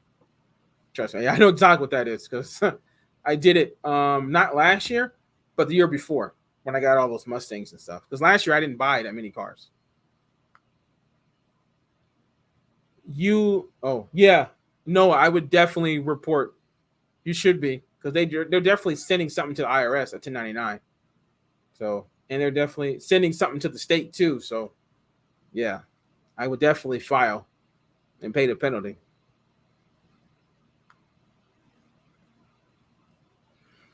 But yeah, that tax side is a whole other thing. I know. It's like, what can you do?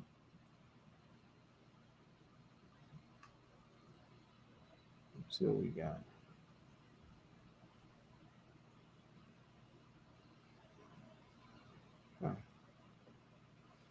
So if anybody hasn't said anything or you just join, just let me know where you're from. Let me know how many cars you got, because everybody would like to know.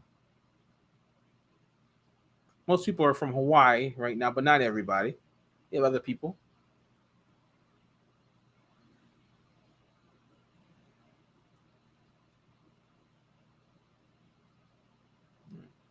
And if anybody is getting great information from here, this is not required, by the way. But I just have to say, because some people, maybe you first time watching live with somebody on YouTube, there's like a super chat and a super sticker feature. It's not required, but if you want to do it, it will definitely help out the channel. But that's all I'm gonna say about that. But John, hey, how's it going? Where you? Oh, another Chicago. Okay, yeah. I don't know if he's still in here, but he was in here. But yeah, Chicago. How long you been doing it? Yeah. And how busy is it for you? You making some money?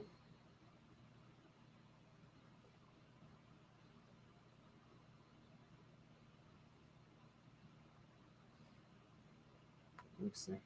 I did the math, and a new Rubicon is only going to get me 3,000 in taxes back this year. So you did it. Oh, so you did the math for the Section 17. Okay. So yeah, that's like for the depreciation. I don't know about I don't know how many taxes you pay. But for me, I pay a lot in taxes. So, I that will definitely help me out tremendously. Yeah. Because that Section 179 brings down, brings down your total tax liability, right? Oh, you've been doing it for 2 years. Okay. Nice. And okay. How's it going for you? Yeah, how's it going? I'm assuming the summer was really busy for you as well, right? And have you had any claims? I'm assuming you have. There's no way you haven't, but have you had any unsuccessful claims? Because earlier we were talking about people, having issue with the claims and getting them approved and stuff. Going great. Anything from like smoking. I mean, the lowest thing from like smoking and stuff. It's like the big thing of like having a car totaled, stuff like in that range. Yes, I do. Yes, James. I just started Instagram. It is right here.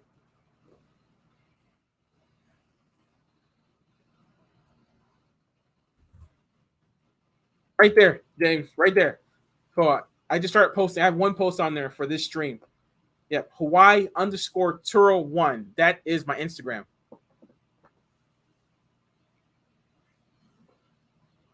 Yeah. But that's good, John. Yeah. So I'm curious, how many trips do you have? Like after you say how many trips do you have?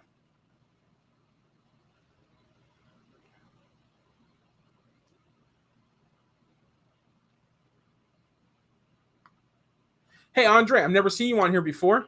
How's it going? Where are you located? How many cars do you have? But you said, can you do a section 179 on cars less than 6,000 pounds? Um, I I mean that's just regular cars, right? Cars are like 3,000 pounds. Yeah, I don't really. Did you see something where you can't do it? I mean that's what it's. I want to say yes, but I'm not a tax expert. So, but I mean I did it. I don't see why can't you do that? So we go. Let's see. You just had one claim in 2 years, 400 trips. Okay. The bumper had previous damage. Yeah. See, and that's another thing. I'm curious. What plan were you on before that? Because back then, I'm assuming if it was before they changed the deductible, what plan were you on before that? And then what plan are you on now? Because I'm assuming you changed it by now.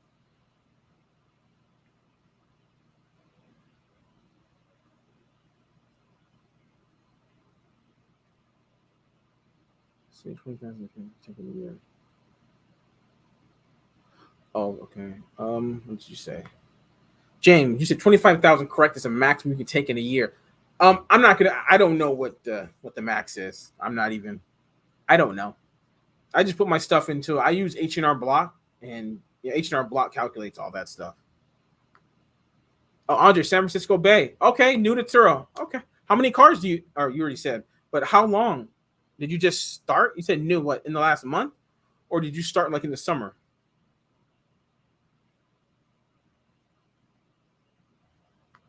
Okay.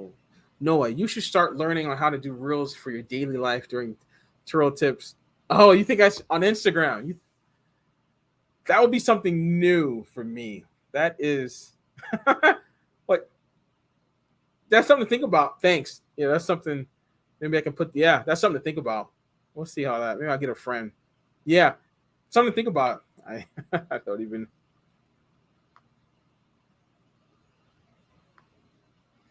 Okay, Nep, what's your plan after Turo? My plan after Turo. I mean, my plan is to do Turo and make as much money as I can for years. I don't really. I'm 34 years old. Yeah. I mean, I've been doing it 4 years. I mean, what's another 4 years?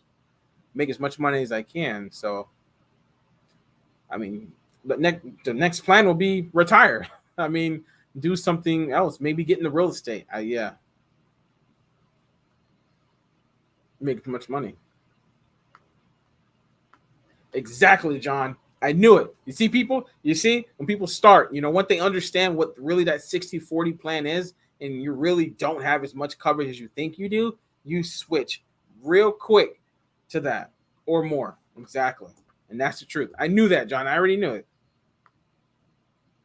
You say your first trip is on Monday, Andre. Okay.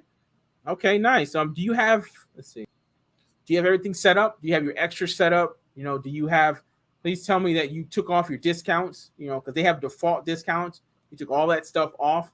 Do you have your delivery set up? Are you ready to do the check-in? Take a lot of photos of that check-in. A lot of photos. Instagram rules are where the views are at. Okay. Well, I mean, I'll check it out. I'm going to see what happens with that.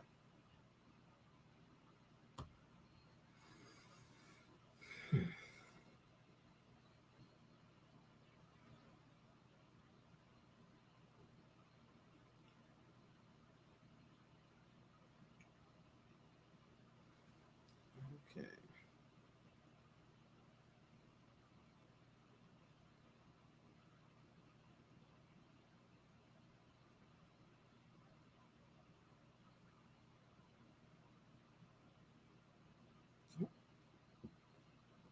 Okay.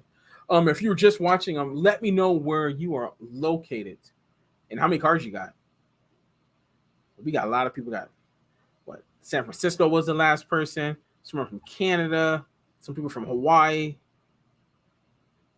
Chicago. Man, we got a lot of places all over.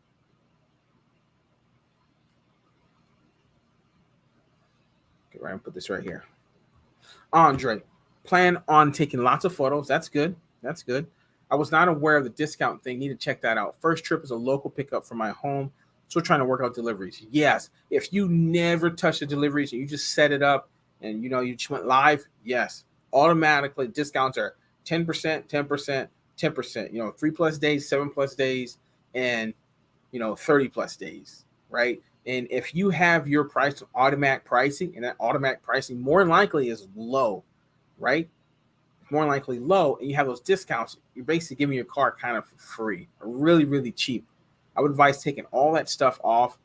Automatic pricing, I mean, if you're new and you don't want to go look at the market and see what the pricing is, maybe just put like your minimum that you would like the car to go out at. Don't really use automatic, but maybe sometimes automatic works out.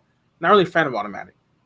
But if you do want some one-on-one coaching, check out my Patreon, and we can do this one-on-one. Look at each other. Right now, I'm looking at a camera, looking at everybody. But for that, that's one-on-one.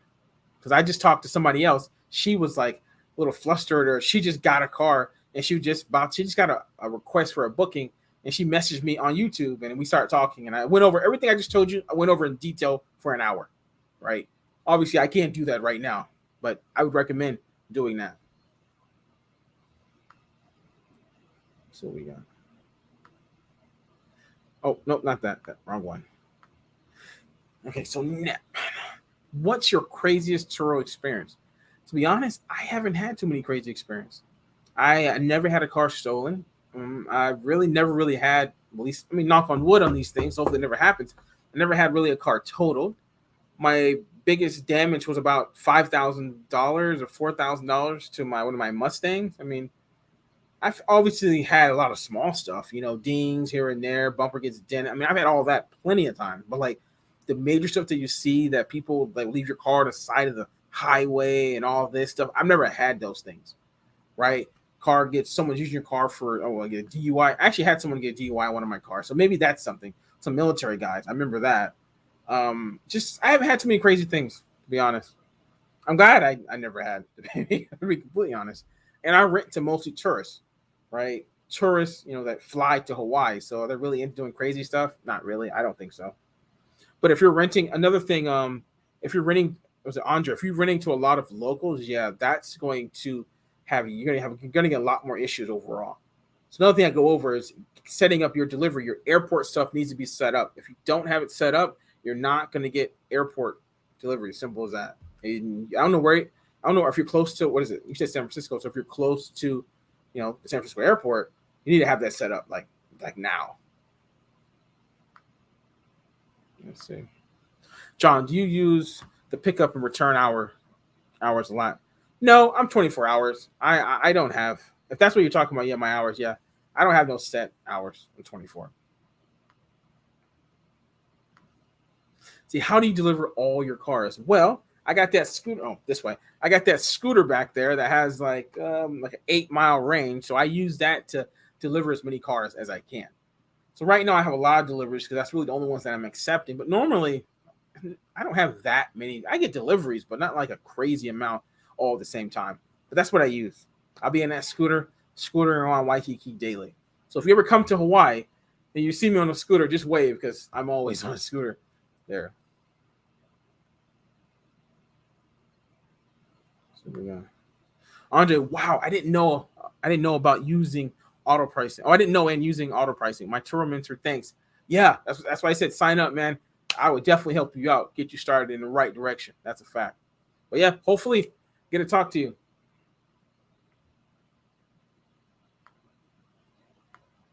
Oh no, yeah, real estate, my end game. That's what I'm trying to get into. Make a lot of money off Turo and Airbnb. Heard to test the real estate license. Yeah, oh yeah, I don't even know. Yeah, that's yeah. I've never even thought about that. I mean, I thought about like buying something and renting out, but to make money, you got to rent out short term, right? You don't really make that much money renting long term. If you're talking about just buying and selling that real estate stuff, yeah, I bet you that's something. I don't know anything about that, but me getting back into the Airbnb business, I did it for 5 years almost. I know what it is. I know how much money you can make, and I don't want to. It had its fair share of issues as well. Not really into getting back into that.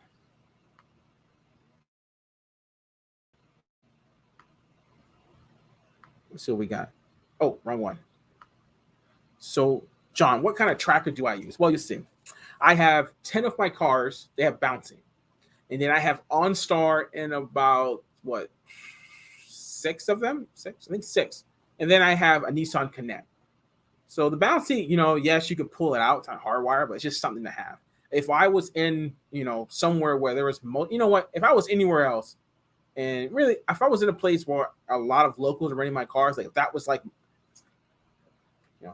if that was like my market, if your market right now, if it's locals, you need to have hardwired trackers in your vehicles. Simple as that. Why? Because you need to know where your car is at all times. If you need to go self repo your car, if they're doing something, just doing illegal stuff, it just, the car supposed to come back at a certain time. You have another car going out and their phone is off, they're unresponsive, just things like that. You got to have it. And even if you're going to do that, have the kill switch as well. Get a kill switch one. I don't know if Viper has kill switch, but I know there are ones with the kill switch, and that's like for like the worst thing. People just trying to like steal your car and stuff, and they're not like literally out of state, or just gives you more options for that. So, and you said nice, John. I don't remember what that was for. I said so many things. Well, okay. Let's see. Now, true story. Guy rents out my car with a yeah. See, this is what Turo brings. This stuff. It's really really easy for people to have fake IDs and put it on and rent a car on Turo. Turo's checks is ridiculous. They only check for like your driving record. They do not check if the driver's license is real. That is why we as hosts we have to do the checks. But there's no way that we're gonna know, if it's real or not, unless it's like obvious, right? Let's get back to what he said. Guy rents out my car with a fake ID. Police finds it abandoned in the middle of the road. Turns out he was a junkie. $500 impound fees. Later, I got back. So that's good. Turo paid for all that back. But dealing with all that, I can almost guarantee you that was somebody local. I guarantee you it was local and it was not a tourist. 100%. And that is one reason why I do not rent to locals. Very rare. Rare. I do. And people say, oh, because you're in Hawaii. But there are local people who rent cars here. There are people who are like not in Waikiki, who are hosts by the airport and places, and they get a lot of locals. They do that. Their price is really, really low, and they do that. My price is higher, and I just don't want to deal with that. John, I really appreciate all your vehicles. Much appreciated. Yeah, you're welcome. I'm hoping that my videos help you out. Hopefully I helped out plenty of people over the last like year and a month that I've been doing this. Hopefully. Oh, thanks, James. Thanks, James. Great live. Thank you. Thank you. Oh, you got to go. Oh, okay. Well, next time. Next time. Probably be tomorrow, but I'll set up after this. Let's see. Noah, if you can coach me on Airbnb sometimes, I'm ready. I'll pay you. Yeah, there. Airbnb, that is something. I don't even have like a pay set up for that. I mean, my Patreon, yeah, that's a good question. Yeah, I know Airbnb. I mean, it's not as easy what people say it is. I can tell you that much. There's definitely a lot to know because I did Airbnb. I don't know if you watch I have one video. I don't know if you let me know if you saw my video. No, but I do have a video. It's like 18 minutes long. I talk about how I started. How I started with Airbnb and how I did it and how it turned into booking.com because I wasn't just Airbnb. I was Airbnb and booking.com. So I used, I had a credit card processor. I had Square. So I ran the cards, which is the same thing you're going to do if you go commercial. It's the same thing. So I ran everybody's cards and I dealt with all the chargebacks and all that stuff for like a year and a half. You use Viper, John. Okay. Does it have a kill switch on at least one of them? Okay. So Nep, yeah. See, so yeah, he was a local. Okay. So one thing I gotta say before you start going down this path is Turo doesn't really like you declining a lot of people. It does affect your metrics, but there are ways to deter it. For one, right? Don't well, for one, don't have your price so low that it's lower than everybody else. So then a local is definitely going to book for multiple days, right? I mean, another thing, you got to get the delivery, you got to get the airport stuff. That's something that I've already said this already, but you got, oh, good, kill switch. That's good. So, but you got to get that delivery stuff set up, right? And maybe, turn off Instabook for home location so you can somewhat screen. And if you're getting a lot of bookings, okay, you'll cancel or you'll decline a few. You got to keep it above 90%. Well, 90% will make you all-star status. I don't know how low it can get before Turo starts sending you emails, but if you can keep your acceptance rate above 90%, you're good. I'm at 96 right now. I've dropped a few percent because I'm screening people because I'm trying to get only deliveries. Like that's literally all I'm getting. That's all I want right now for my cheap cars deliveries. So it's basically the same concept. I am screening people, and some people they cancel or I have to cancel. Right, but I'm getting a lot of bookings, so it comes out, it's over 90. So if you're doing this, if you're going to do this, or if you are doing this, and your acceptance rate is like dropping below 80, that's a problem. I would stop doing it. You're going to have to find another way, like just increase your prices or something like that. But if you're doing this and you're getting mostly locals, you're going to have issues. That issue that you just had is not going to be your last issue, I guarantee you. And I wonder, what was your price on that one? And how many days did they book? Because I guarantee you it wasn't one day. I bet you it was not one day. That much I guarantee you. I bet you it was like 3 or 4 days.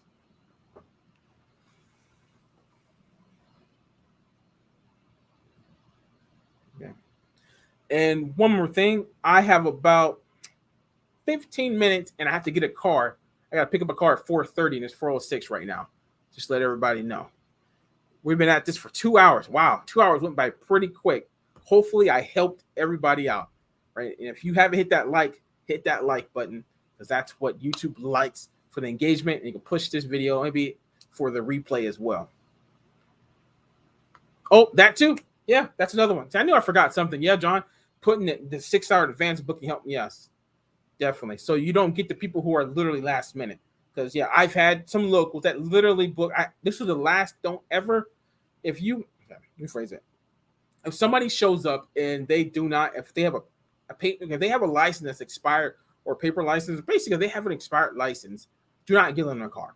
And if they rebook it and someone else books the car and they're there, I would not give them a car because this was going to happen. This happened with me, a local person.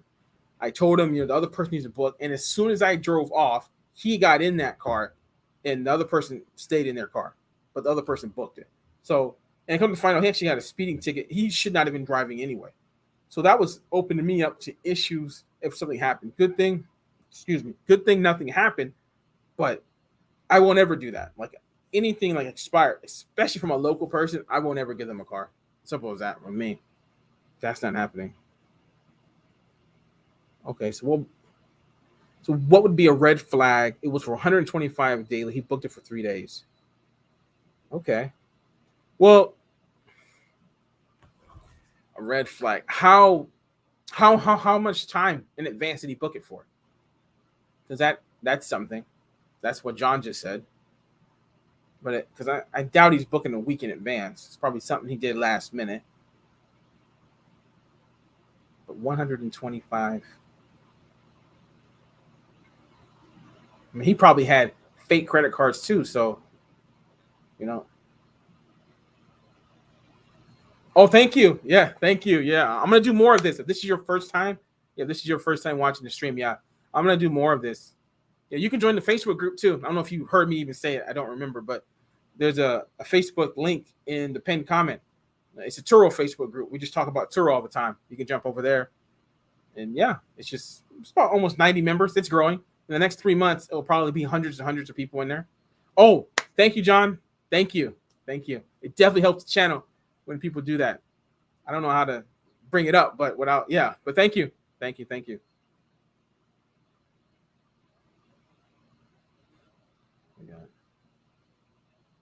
But in that, how long, like, I don't know if you remember, how far in advance did he book the car? Was this like a last minute, like a couple hours or something, or like at night?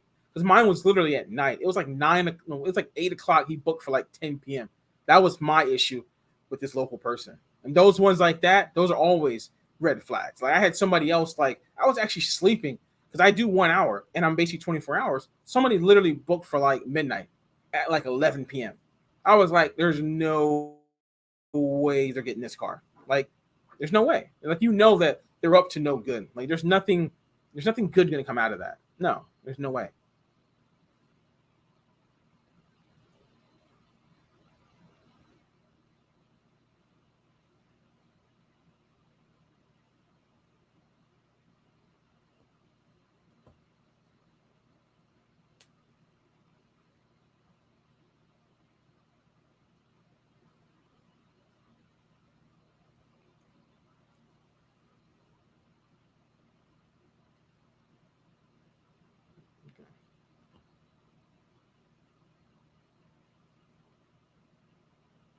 See what we. Okay. So if anybody else has any questions, I don't know if anybody just came on. You can let me know where you're from and how many cars you got.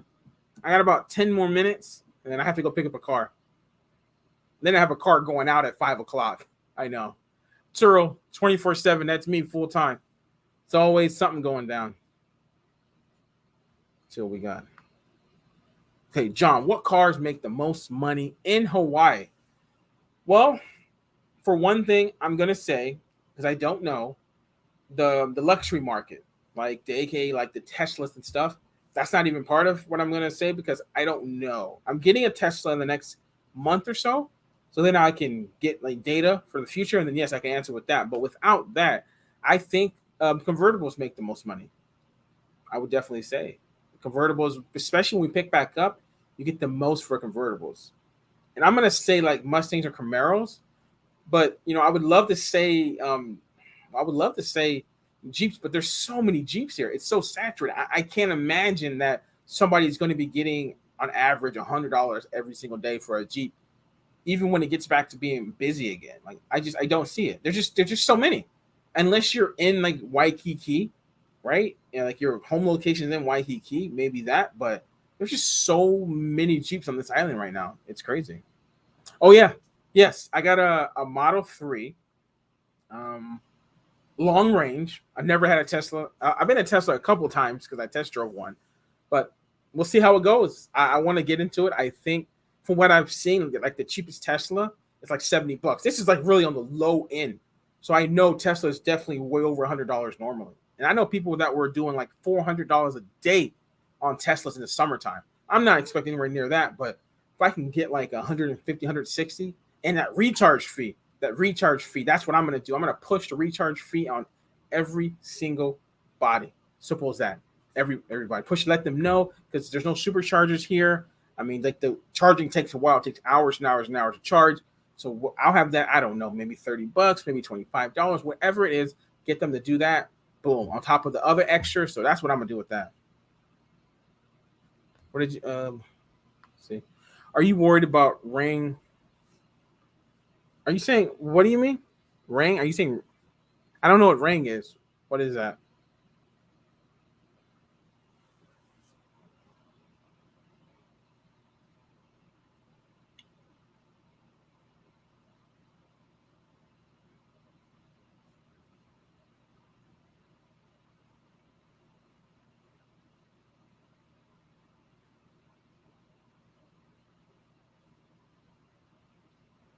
Oh, got you. Tesla ring. Yeah. I think the long range is 300 something. So that's why I went with the long range instead of the standard range. I mean, it says 300. I mean, I don't know what the range is if you're running the AC nonstop and you're driving, all around the island. I mean, I don't know. I would assume that's enough, but who am I? I never had a Tesla. I don't know, but a lot of people have Teslas on there, so I gotta see how it goes, And I want a Tesla for myself, so I'm gonna drive it too. I'm gonna enjoy the Tesla too.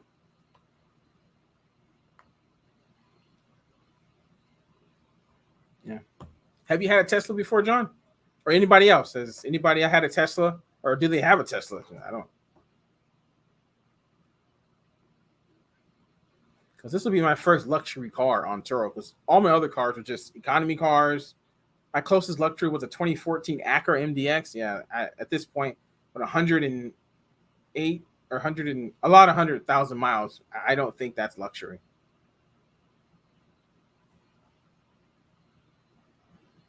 Oh, Andre, nice. You have a 2020. Okay. And how's that going for you? And did you go for the recharge fee, or how many times do you get that?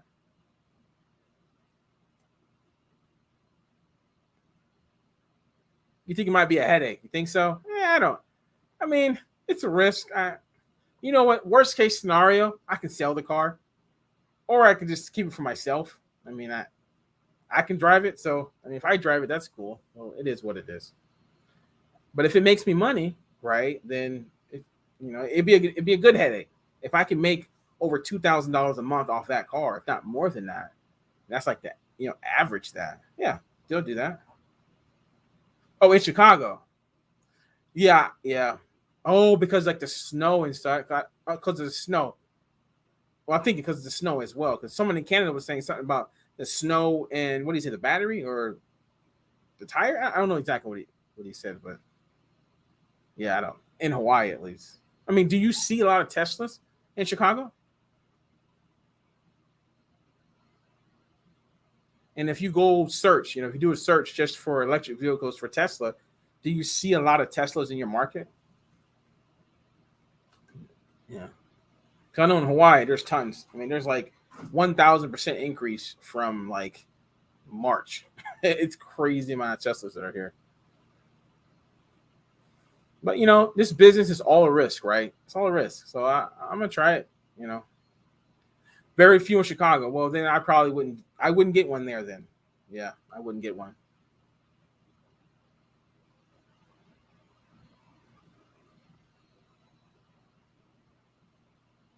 Yeah, I wouldn't get one. But I kind of always wanted. I mean, Tesla. Tesla. I don't. Maybe you don't. I mean, I kind of want. I wanted some other cars too, but a Tesla is like you drive a Tesla. I know it's a Model 3, but the car costs $60,000. With all the self-driving stuff. I mean, it's not a cheap car. It's not $100,000 Model X, but now you gotta go. Yeah, it is. Oh yeah, I'm over here talking. Not even. Okay, I think I. If it, and let's see if anybody else has a question. No one else has a question. Then yeah, I think I will end this. But later, probably in a couple hours, I will definitely do the next. Set up the next stream for tomorrow for the time. So you'll get notification for that.